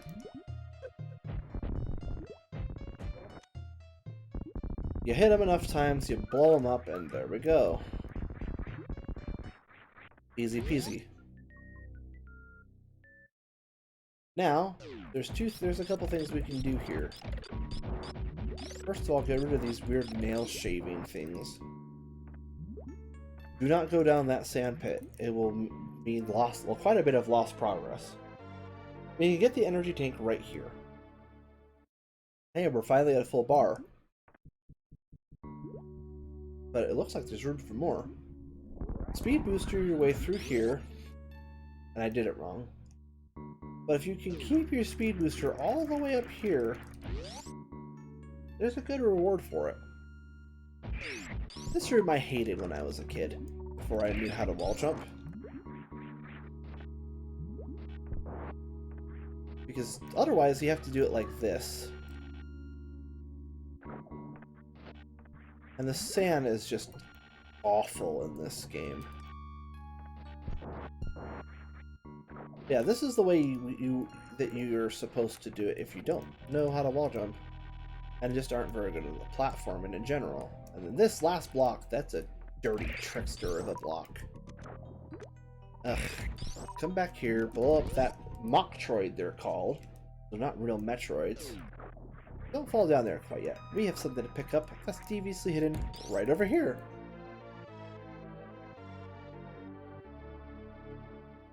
Well hidden little trickster. Lots of items in this game are like that. We can fall down through these fake spikes and enter another boss room. Uh-oh, Ridley is down here? No. Just that Ridley's theme, this wasn't decided to be Ridley's theme yet. Shoot the missiles at the turrets. Blow them up. What are you little things? I can't hurt you. Are you the boss fight? No, they're just the prelude to the boss fight. They're the spawn of what's coming. Meet Dragon, underwater monster. And one of the easiest bosses in the game. It just takes a while if you choose to do it this way. Yep, she's gonna slap us with the tail. What you want to try and do is you want to try and connect your grapple beam to one of those electric things. You connect to it, it does way more damage to it than it does to you by an absurd amount. Drains Dragon's health and deals away with it. There are faster ways to do it, I'm not good at any of them.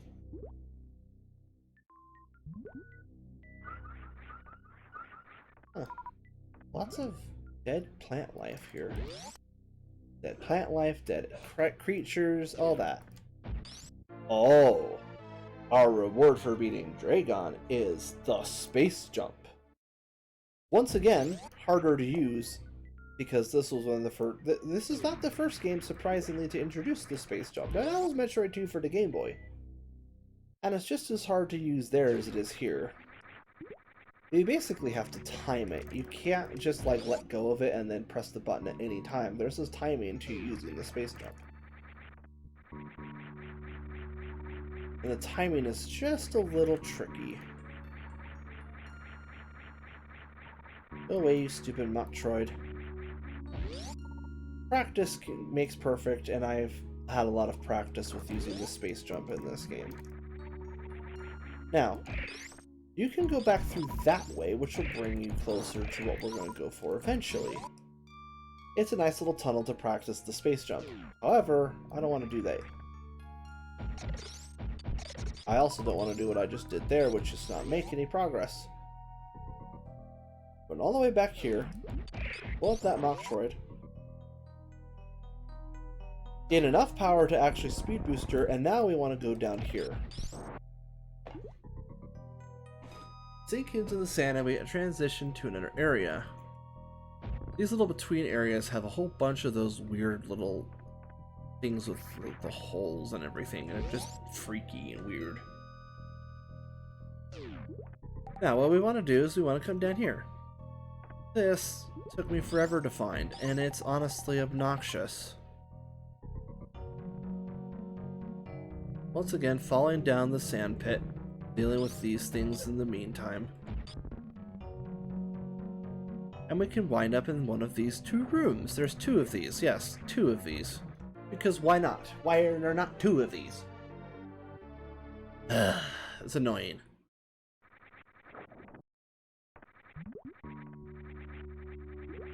Climb up through here, avoid rolling rocks for another power bomb expansion.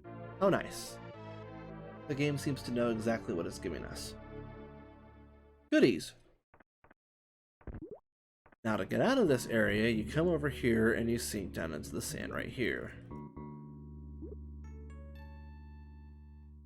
Ah! We're back here, but now we have a jump that just makes this easy. We don't have to worry about being dragged into the sand as much. Actually, we're gonna not go that way quite yet.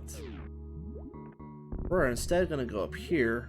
Remember there was a powered down door? Well, it's open now that we've beaten Dragon. It's kind of out of the way. The room that we were just in that has that little jumping puzzle will take us back to this area.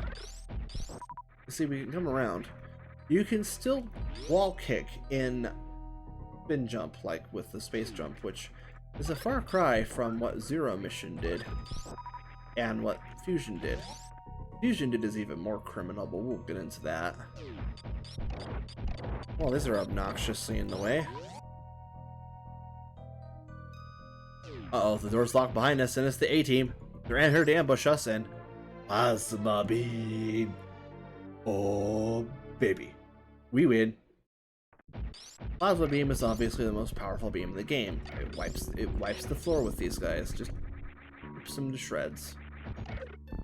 And oddly, it's optional. You don't ever have to pick this up. But it's worth it. It goes through enemies, it tears them to shreds, and in an odd, weird thing, it turns off our spazer beam. Which is fine, because it's as wide as the spazer is. But it's weird. It turns off the spazer beam for some strange reason. I never did get that.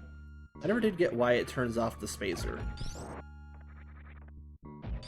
Was there just some kind of design thing to it that made it harder to work with? That they had to do it that way, or what? Either way, we're going to have to go back through this long tube. And this is why this is annoying, because the only way we can get to the other sand room is by going down. We can't go up any of these sand falls the other way to get to it. We have to do it this long way. So what I'm going to do is I'm going to perform what is called the green gate glitch to force my way through this gate here.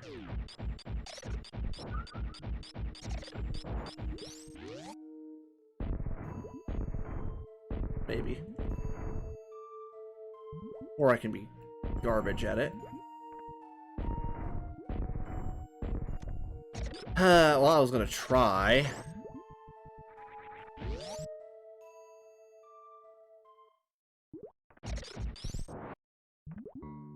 That could have gone better.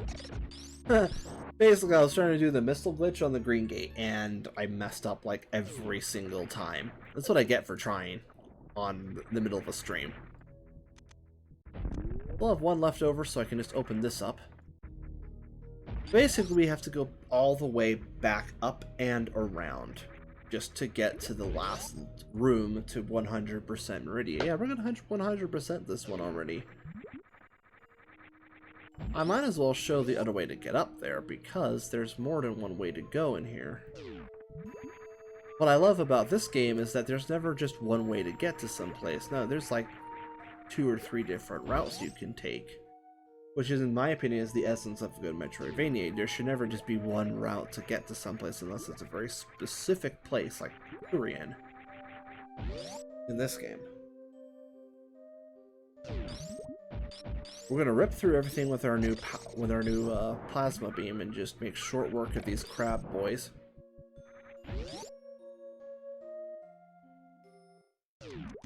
Blow this hole open again, and now we're gonna make our way to the other sandfall.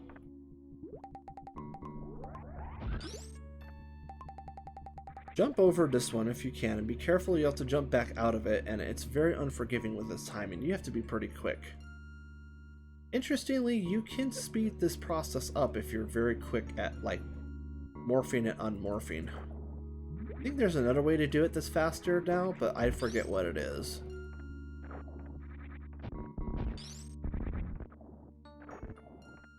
You have to jump up off of that stupid thing if you're not very good at the placement, but we get our final reserve tank and another missile pack. We're at 175 total missiles now.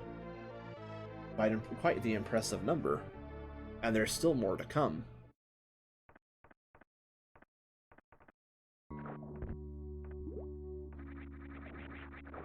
don't know why I went that way, because the quick way to do it would be here, but we have 100% in Meridia. We have nothing else to get here.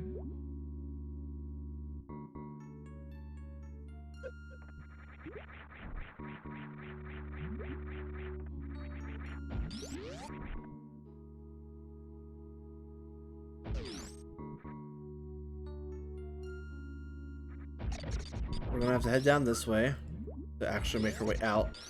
Now, we are going to do some item cleanup before the last area, because I want to be as prepared for it as possible. Not quite the last area, that would be Turian. But this is close. This is pretty close. We're gonna go back through Red Brinstar to a certain degree.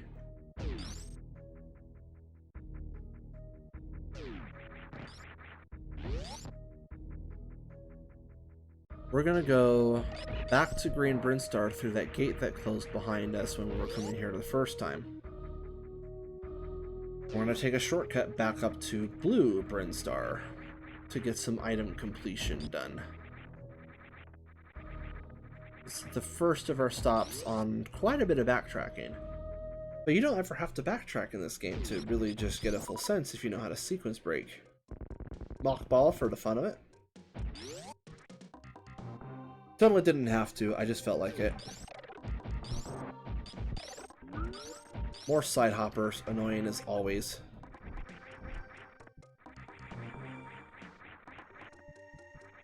We're gonna be coming back through this area too. We'll open this power bomb door and be ready for giant side hoppers. However, with our newfound plasma beam, they're not very scary. The gravity suit also negates most of their damage now. We're gonna have to use the power bomb to blow up those blocks, which gives us another power bomb expansion. We have to drop a second one here to get back to the first room. Wow. Now remember that we had an entry tank to come back here for. Let's go get that now. Ah, we're overpowered now. Nothing stands a chance. Here it is. high jump alone will let us grab it easily enough, and it would have been the same in a Metroid Zero mission if we had high jump before. It just felt like grabbing it right away. Here's a little bit of an annoying thing. I did it wrong. You have to morph ball bomb that block right there and then go all the way back up. It's not very intuitive game design, I feel. Jump up here, land on an invisible platform right there, and now here's another tricky room. It's a missile expansion, just one.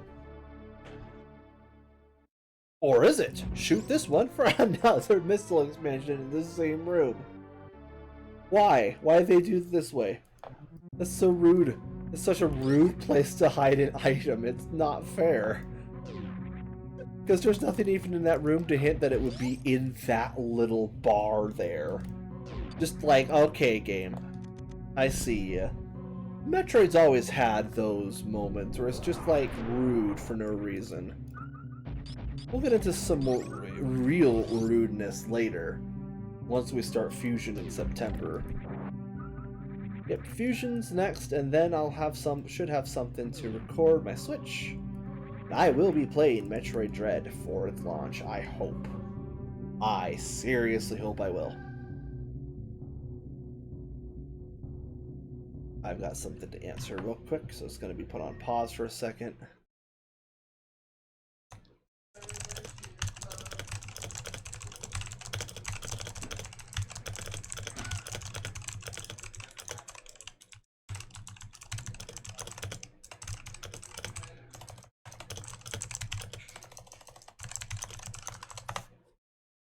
Alright, and back to it. Sorry for the small pause. I had to take care of something. I'm not looking at any maps or anything. I already know this game well enough that I don't even need a map now for it. I just need my memory. Powerbomb this particular set of blocks. Yep. For another missile expansion right underneath where Mother Brain was. That must have been her power source, right? Just missiles. Yeah, you know, just missiles. Missiles. Who knows? I certainly don't know why it's there. Here's another bit of a rude thing. So this platform right here hides a bombable block. Through it, lay a power bomb, and we can proceed on through. Come over here, drop down, and freeze all of those in a line. Diagonal shine spark up.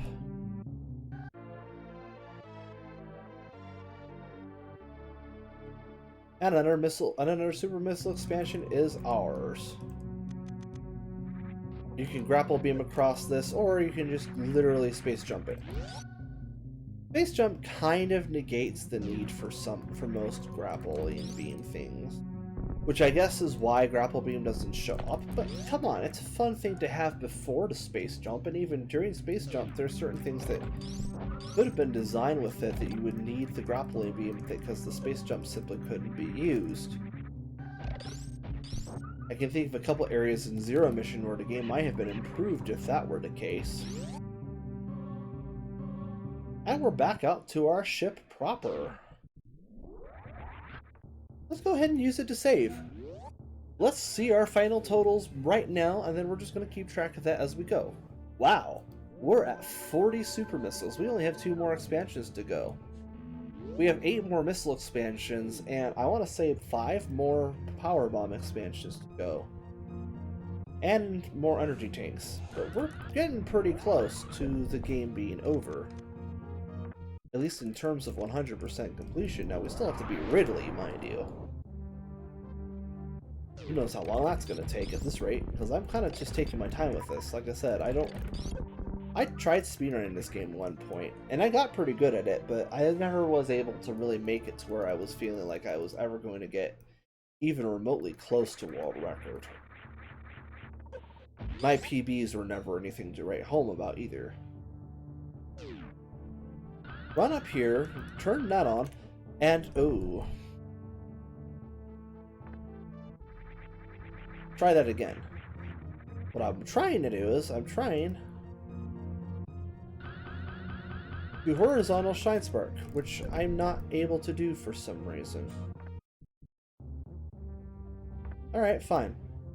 Well, since this game isn't going to let me do it, I'm just going to go straight up, lay a power bomb. Horizontal shine sparking is harder in this game to execute for some reason.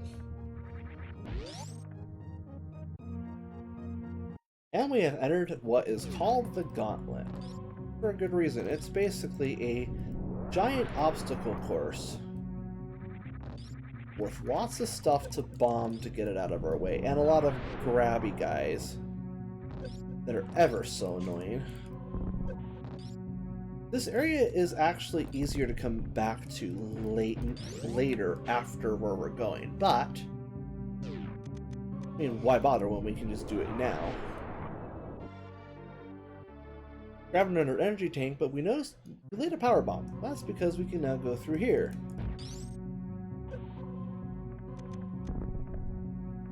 Put a power bomb right there, and we can continue to blow our way through. The acid here kind of makes traversing this area a little tricky, but we've made it through just fine. Now, be careful. Be very careful. Those are fall-through blocks. What we want to do is we want to get to where we're falling through 2 sets of blocks and then fire at both of these walls and make our way through. Otherwise, we have to do that whole thing again just to get both of these missile expansions for 200 missiles. And that's annoying. I don't want to do that.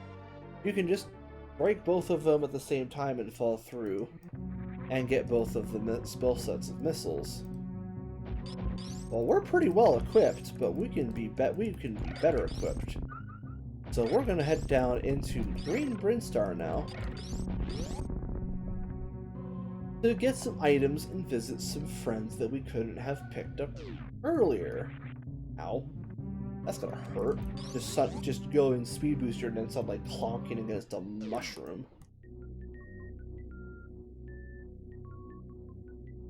Who'd have known that mushrooms were anti-speed booster?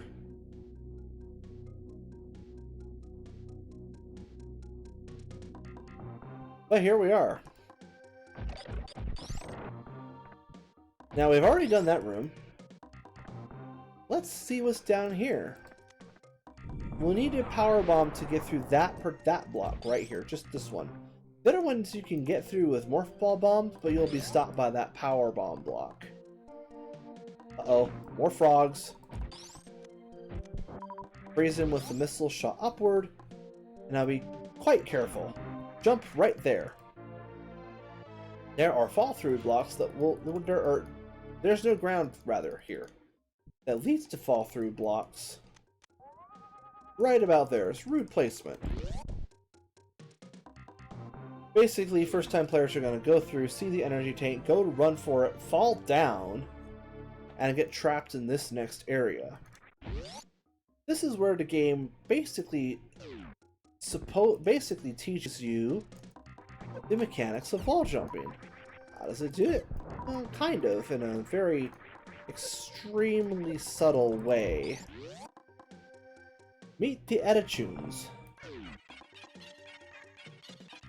They play the item jingle sound, and then they look at you and they start wall jumping.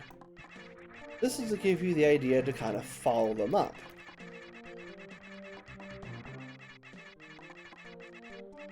Friendly little creatures, aren't they? They're not here to hurt us, they're here to show us something cool. You make a roll and jump of the wall, and you, well, right. So interestingly, if you end up mockballing, you can actually just, with the spring ball active, it doesn't jump, but if you mess it up, oh, never mind, it is these blocks up here. These blocks here are only openable by the power bomb. Alright, let's clear some stuff out of the way. We're gonna speed boost right through this tunnel. Ah, no! Well, how do I get up there? Well, now we're stuck down here. Except for a Datora. What's it doing? It's got enough speed.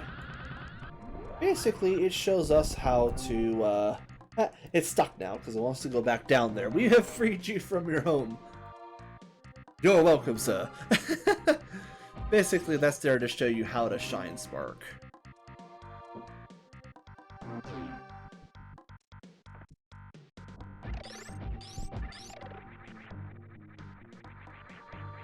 Come back here, put a power bomb here. We can make our way into another room with more giant hoppers and spikes. Kind of a rude room to be in early on. That's a super missile block to another power bomb. Yay, we're getting really far ahead in the items. We're still missing a few missile packs. Come through here, spring ball back up. And now we're back out on this side of Pink Brinstar. There was a power bomb door here, remember? Let's go ahead and...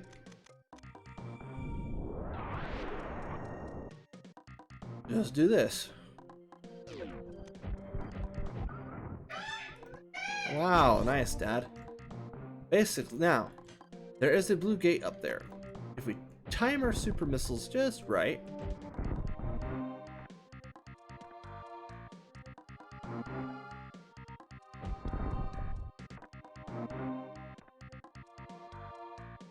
what we have to do is we have to be like right off of this. Yeah, you can literally fire a super missile up there and get its upward trajectory to somehow fly through the gate and hit the block on the other side. Don't ask me how that works, but we get an energy tank for it. You're supposed to use the wave beam. I just felt like showing off another way to do it. More fun that way, I think. Drop down here, avoid the hoppers again. We're getting pretty on up there in terms of power. Wow, now I can't talk today. We're getting pretty on up there in terms of our energy tanks too. I'm gonna drop on down here. Odd. A missile door hidden behind a power bomb.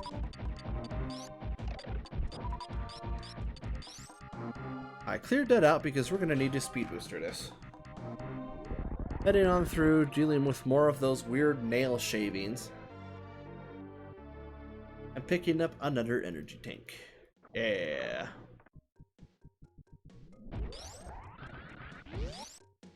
Wherever. Okay. Back up we go. We're pretty much done now. Well, we do have one last area, and it's an area I have been looking forward to. Last area is back down in Norfair. Remember what looked like a Ridley's Lair type scenario? We're gonna have to go back down there and actually see if Ridley is down there. I bet he is, being the flame dragon that he is. Where we met him last time. Why wouldn't he be down there this time? Who knows? Well, let's make haste. We have a ways to go. I love background noise in the middle of me trying to do stuff. Moving forward, we can now proceed. Well, obviously we can proceed. I don't know what I'm doing anymore. Wow. 2 hours really is doing this to me? Just 2 hours is making it hard for me to speak? Come on, man. Come on, man. Alright. Now we can't just run straight through this anymore because, well, we blew up the tube. The jump. Oh, pfft, and missed completely. There's a save station down there, by the way, if you want to use it. Once again, I'm going to elect not to. I'm going to do this a fun way. Ah, jeez. Down we go. Now remember, we didn't take the other passageway. There is an item to get down here. I wish my dad would stop making those sounds while I'm trying to do stuff here. Oh well. Family.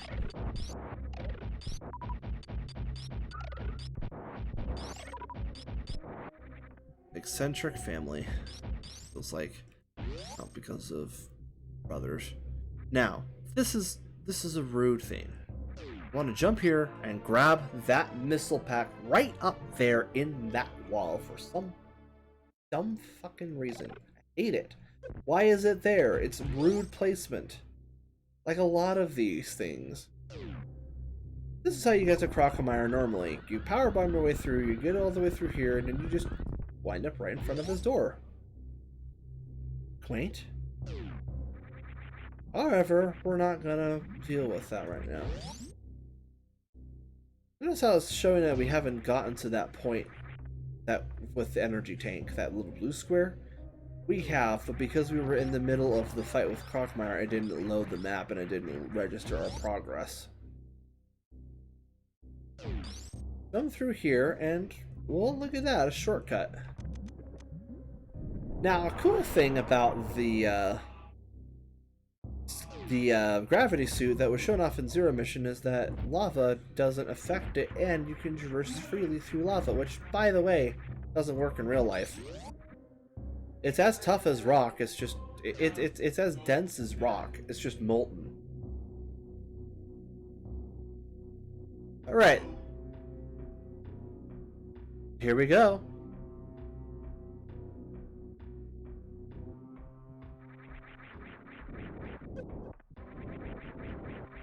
Lower Norfair has the best theme in probably one of the best lava themes ever. Can't talk today. What is going on? Powerbomb this to find another Chorizo statue. Hop into its hands, and it lowers the acid for us. Oddly, unlike the first game, in Zero Mission at least, having the Vari suit doesn't make us immune to acid. I should have mentioned that before, but it just now occurred to me. Oh look, more of these guys. These guys are actually tough. Even with our plasma beam, they're taking quite a bit of hits. Careful coming through here, you'll have to come back here. You'll want to space jump across kind of carefully. And now we have another fight in our hands. Welcome the Golden Chorizo Warrior.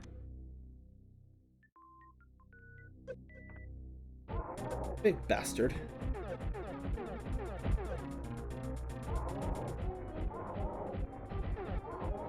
Crouch down right here, right up against him. And he'll continue jumping to try and make space. Makes the fight ridiculously easy. Before we leave this room, power bomb right here. And we get another super missile for all the super missiles that we expended on the Gold Chorizo fight. Yay! We're missing another power-up. What is it? The all-valuable screw attack. Real quick.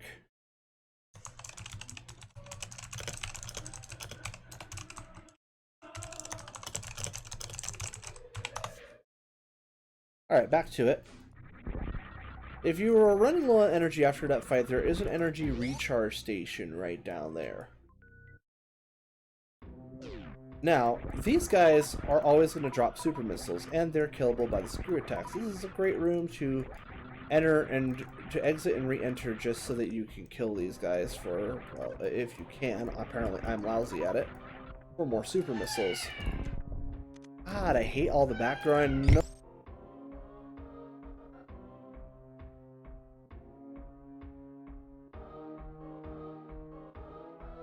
Alright, now we shouldn't have it nearly as loud. Alright, brothers. Brothers are being brothers. Don't bother going up through there, we don't need to. Instead, what we have to do is we have to practice our space jumping timing and mess it up, because now we can only barely get through that. Yellow space pirates.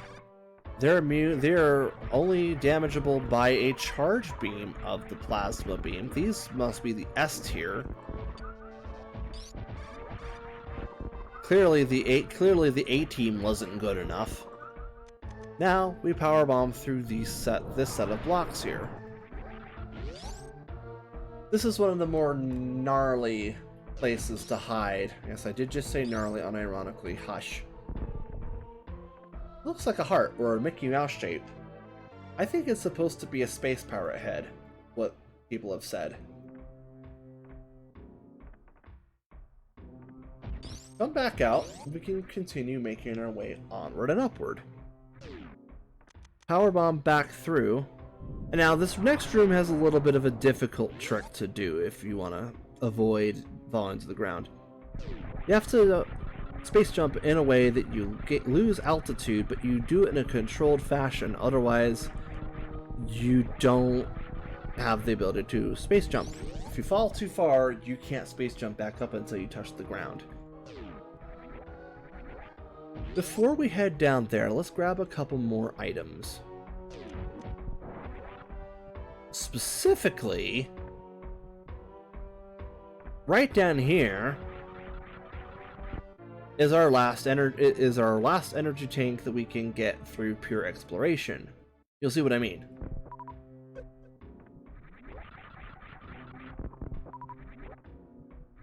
Come back up here after dealing with some of those bozos. We're going to leave the rest of it for later, actually.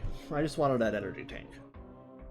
Shoot the ground here, and we can fall down to meet up with some really obnoxious enemies if you don't have the screw attack. The red key hunters are pretty terrifying. And definitely dangerous if you don't have the screw attack. If you have the screw attack, they die the same as anything else. Screw attack is just that strong. Head on down here, we'll blow open this passage, and we get some more giant, like, of the Norfair side hoppers. They have power bomb to get rid of that statue so we can proceed and get another power bomb for our troubles through here. I think that's our last power bomb No, it's not. We have one more. We're almost at max power bombs. You can clip through those just by doing that.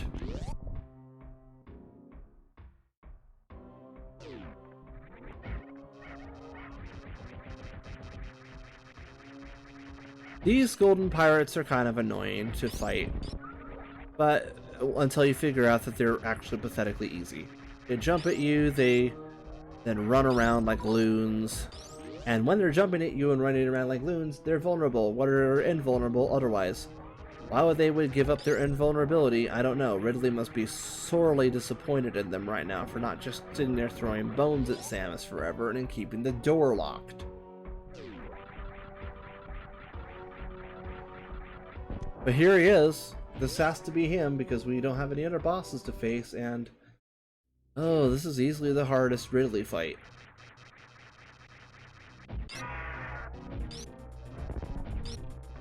He's obnoxious, to say the least.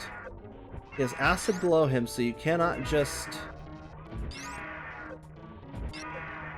deal with him that way. You actually have to fight him pretty much on the platform. Easiest way to fight him is to use charged plasma and ice shots. Oh, he's being rude about his tail thing. When he's pogoing like that, you can actually get under his tail. You can screw attack through him to do no damage, unless you hit his tail. His tail is capable of knocking Samus out of screw attack. And he must have a really strong tail that if the ultimate god power can just knock us out of screw attack. I think he's good. Once he's low enough HP, he goes for a suicide run which does no damage and blows up.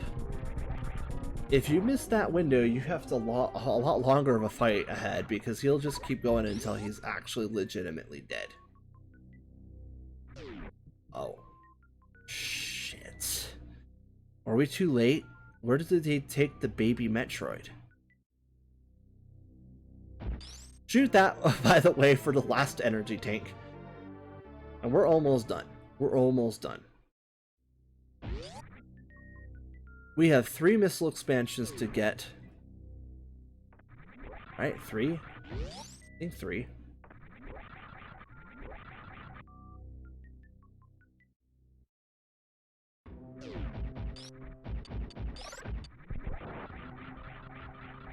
And 1 power bomb expansion. I hope I'm right. I don't think I've missed a missile expansion. But now that I'm looking at that total, I'm kind of worried I did somewhere, and I have no idea where. That's the problem. I better not have missed one, or this is gonna be awkward. I didn't forget to come back for the one, so that's good.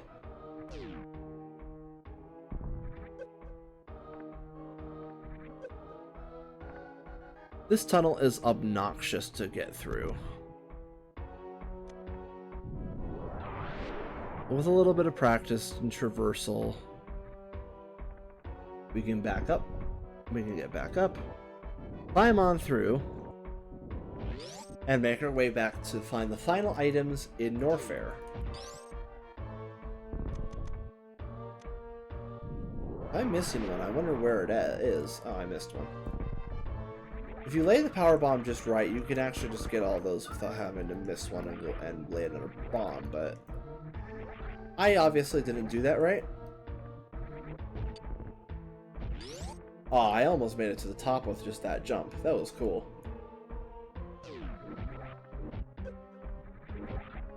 Get clonked in the face by a fireball.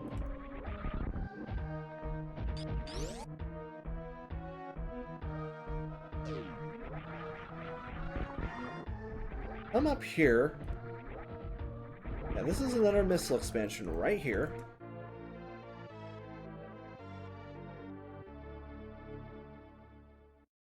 Alright. We are at 220 total missiles.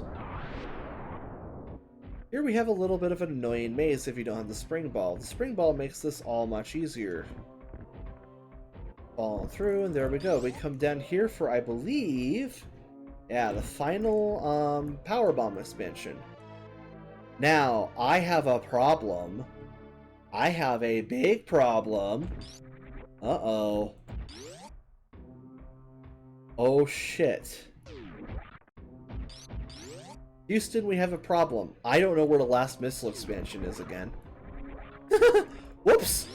I thought I had everything accounted for. Apparently not. I haven't been using missiles since we came down here, by the way. So I am missing one. Come down here for a weird mushroom house looking thing. Nice little Mario reference, I guess. It's kind of hidden in the pattern. But yeah, there we go. We have 225 missiles. We have all our super missiles. We have all. God. Okay, this is a small problem. I thought we were good. But at this rate, we're going to be stuck at 99%. Unless I can figure out what I did with this last missile. Where it is. Because I don't know. Shit. What am I missing? Because unless this game is trolling me and I do have everything, I'm pretty sure I missed something. Oh, you know what? I know exactly where it is. Remember there was a place I knew I'd forget? Or I thought I'd forget? Yeah. Yeah, I know where it is. Hold on. This is a really evil place to hide a missile. Because at this point, you're not even thinking about going back to this place. Here's the save station. And another way to get back to the main room. So, remember there was a power bomb tile in Kraid's lair? All the way back in Kraid's lair? Yeah, they went there. They hid it there of all places. How rude, right? Woo boy, I about missed this one. I about had a panic attack. I was like, where am I missing one? It's like, oh yeah.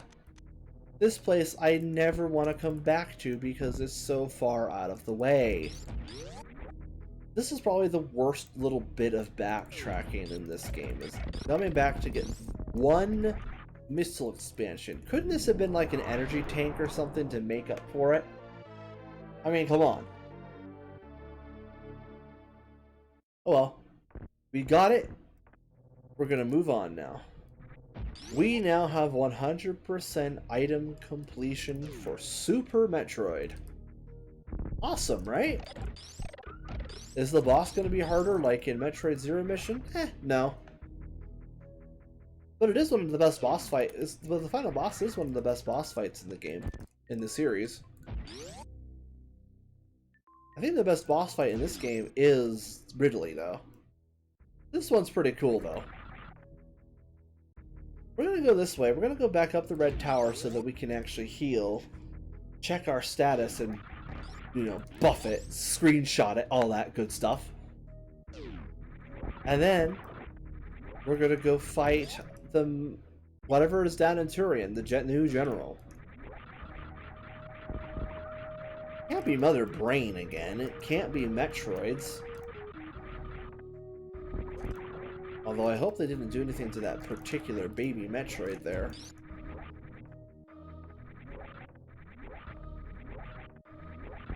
Ah! That's an annoying thing. So, these platforms will become destroyed under the awesome power of the screw attack, making this little traversal trip a little more tricky than it needs to be. Once again, watch out for carnivorous flowers. They can take us up out of screw attack. It's a munch on us. Quite powerful, little devious bastards. Go back up here to the mainland. Whew, it's been a trip. It's been 2 hours, almost 2.5 hours, just to get 100% and show off this game. But this game, it's not that short. Just because I know where everything is makes it seem short. More useless key hunters. But here we are, we're about to flex. And then it's on to the new Turian, I think. It better not be called, it's just called Turian again. I bet it's nothing like the actual original Turian, though. It better not be. They wouldn't rehash old game designs at this point. I mean, we've seen so much new stuff. Another annoying thing is that if you, well, I didn't really show up, but if you jump and then land again with Speed Booster active, it doesn't keep the Speed Booster going.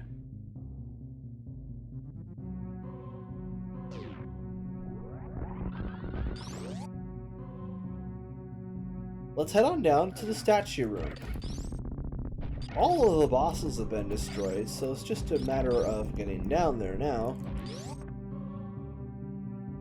We've come a long ways from having barely anything seen in that statue room to basically being a complete juggernaut. We can take so much damage because of the gravity suit. We have so much ammunition to play with. Yep, bye-bye go the bosses, one at a time. It doesn't matter what order you beat the bosses in, the statue always blows up the same way.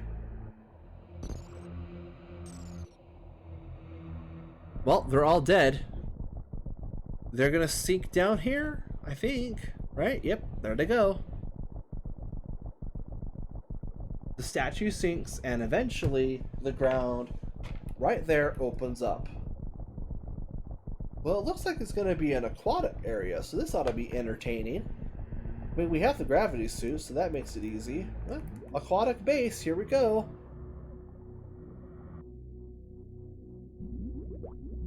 Oh, that's an odd theme.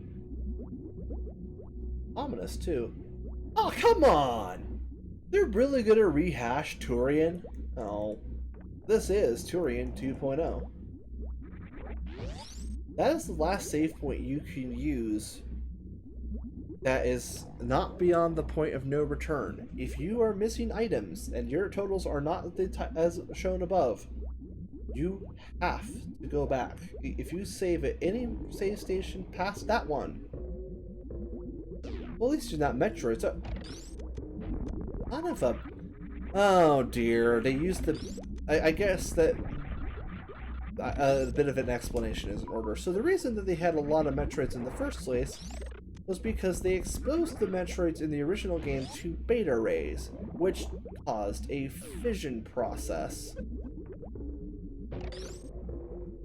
Metroids are nasty too. They're actually daunting if you don't get them off, if you don't get rid of them quickly. And they're scary fast too.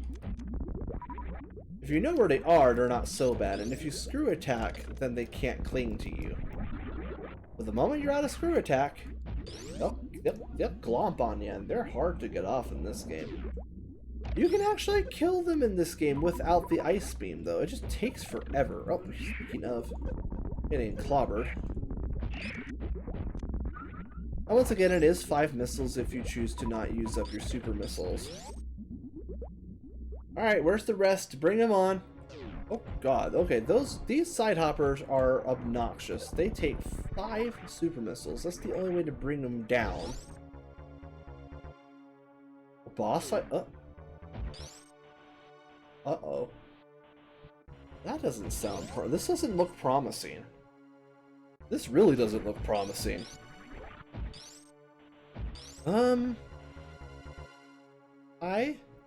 Are you the boss? What the hell was that? Ah! Oh, that's a big one! That's the biggest Metroid I think I've ever seen. Uh-oh, I can't freeze it. Uh-oh, I can't freeze it. No, no, no, no, no, no, oh, oh, no, no, no, no, no, no, no, no, no, get out of the room, get out of the room, get out of the room, no, no, no, no, no, oh, no. I can't shoot, I can't, well, this is rude game design. How am I supposed to beat this? What? Oh. Wait, why did it stop? Wait. That's the baby Metroid? What did they do to get you so big? I hope you don't mind. I'm going to move on now and find a way to recharge my energy. Thank you. I don't think you can get back out of here. There is, in fact, an energy recharge station here. Get us all the way back to full HP.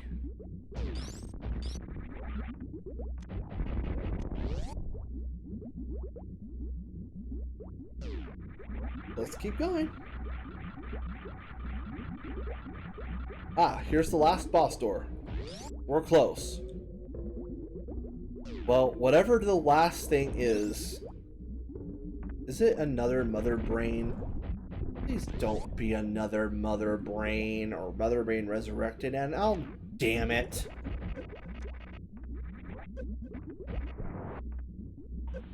Damn it, bro.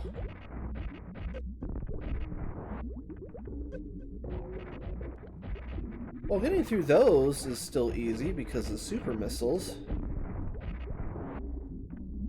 Now, switch to missile. Yep, it is Mother Brain again. Son of a bitch. And it's the same exact fight. What? After all the changes they've done, this I would have expected them to fix. I mean, come on. Oh, here we go. Escape sequence. That's seizure-inducing. Ouch. Christ. Alright, can we get out now? Well, there's no door. What's going on? Uh-oh. Okay! This is more of the boss fight I was thinking of. This is Mother Brain in her brand new battle form. She actually does a lot of damage, and she has some weird moves. And she's also to dodge. And she does them in such a way that it's kind of hard to fight her. Use all your ammunition. There's no reason to keep any of your ammunition except for your power bombs so they don't hurt her. Fire all your missiles.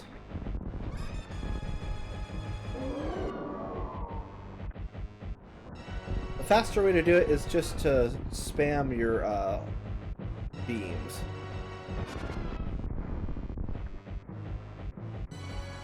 Pump her full of super missiles. Come on, she should be dying now. What's going on? Uh-oh. What in the world is... Ah! Well, that's unfair. Just drain all my health. Come on, we only are down to our charge beam here, and oh, here she does it again. Oh, well... So, I apparently did this fight wrong because she's not supposed to be doing that.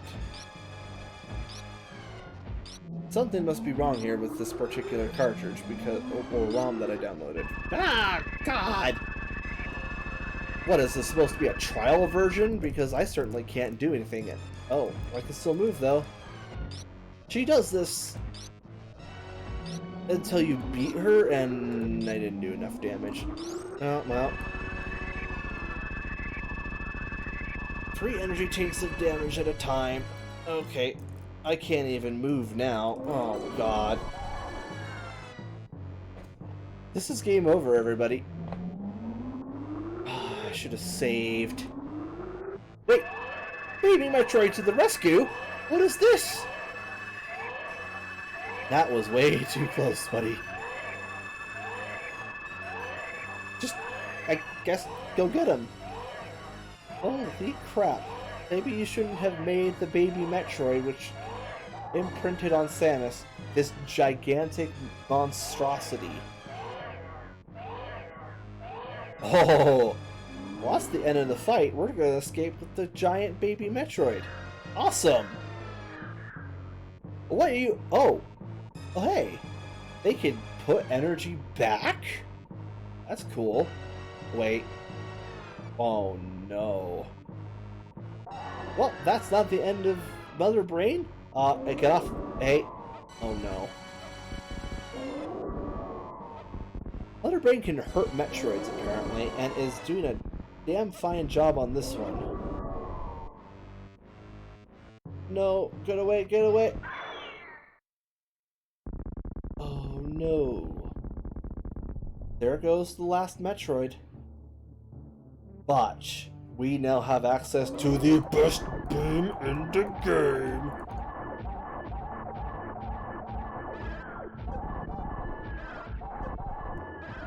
And also one of the most annoying segments of this fight, trying to actually hit this Mother Brain reliably. It's very, very difficult for no good reason.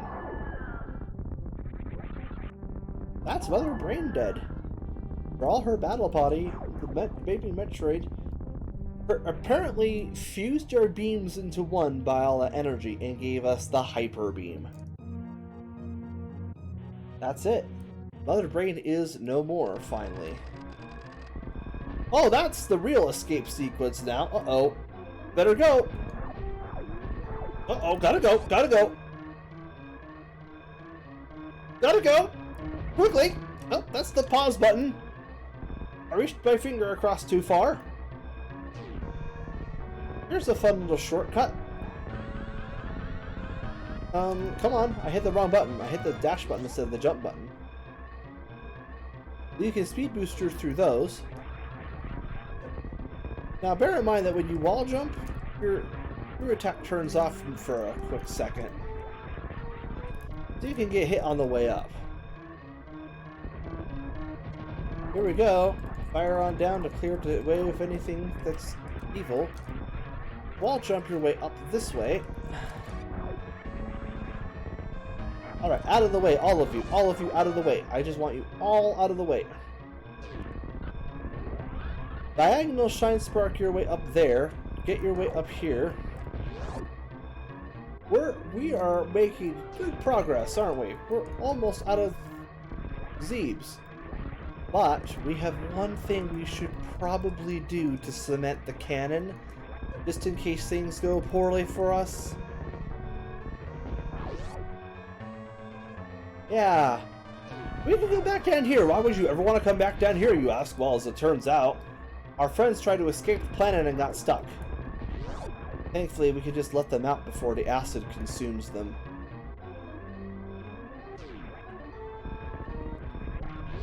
People like to take a peek in that room and tease them. Or just not. And speedrunners like to save the frames instead. I'm done saving frames. There's been enough frames saved by humanity for a long time. The animals I will save instead.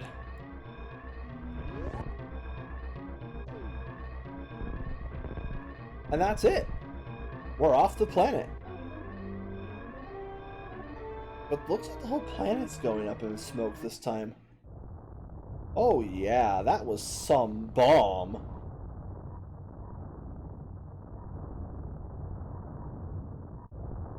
Oh goodness gracious.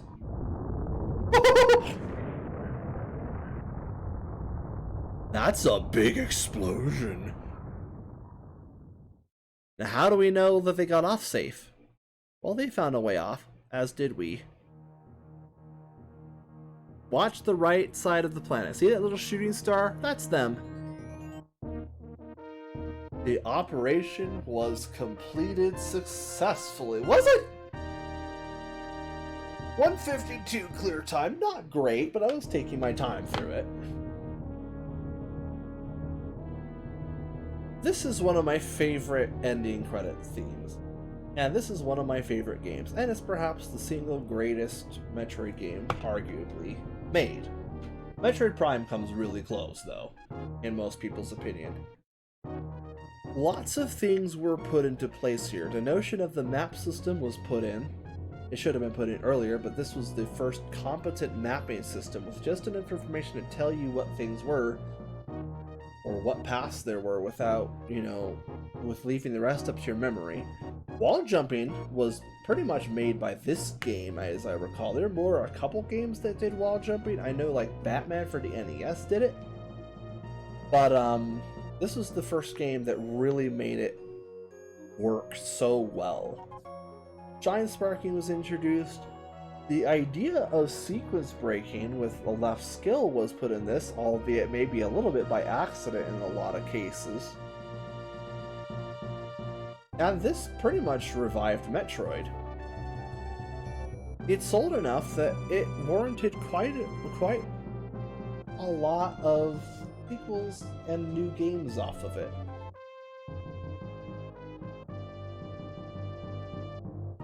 We have Deer Force to thank for it, of course.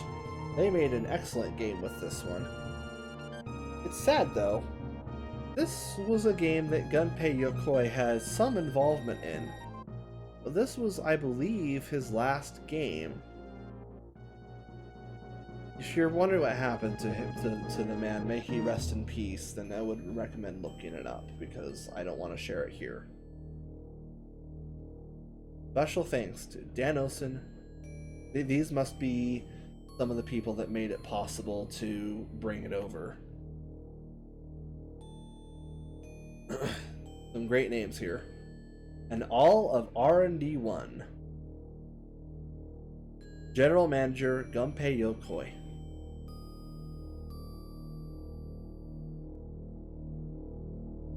And the mission continues after this game.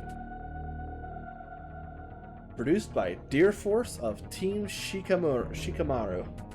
1994 Nintendo. This was something for 1994, man. There she is. Our heroine.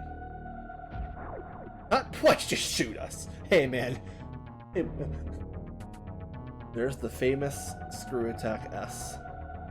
Your rate for collecting items is 100%. See you next mission. With one of the most divisive with probably the second most divisive Metroid game they've made. The first most I don't have a way to record yet, and I will probably do it at some point. That game, I have problems with it. But until next time, I'll see you for the other one that is still a really good game. but different. Markedly different. We'll see you next time for Metroid Fusion. I will stream later today Final Fantasy XIV. Till then, peace out. Thanks for joining my stream. Hope you enjoyed. I'll upload this to YouTube so you can pick it up there if you missed it as well. And if you're saying hi from YouTube, thank you. See you next time in September. Probably at the start of the September month because Fusion is a longer game and I'm going to need more time to actually complete it. Well, see you then.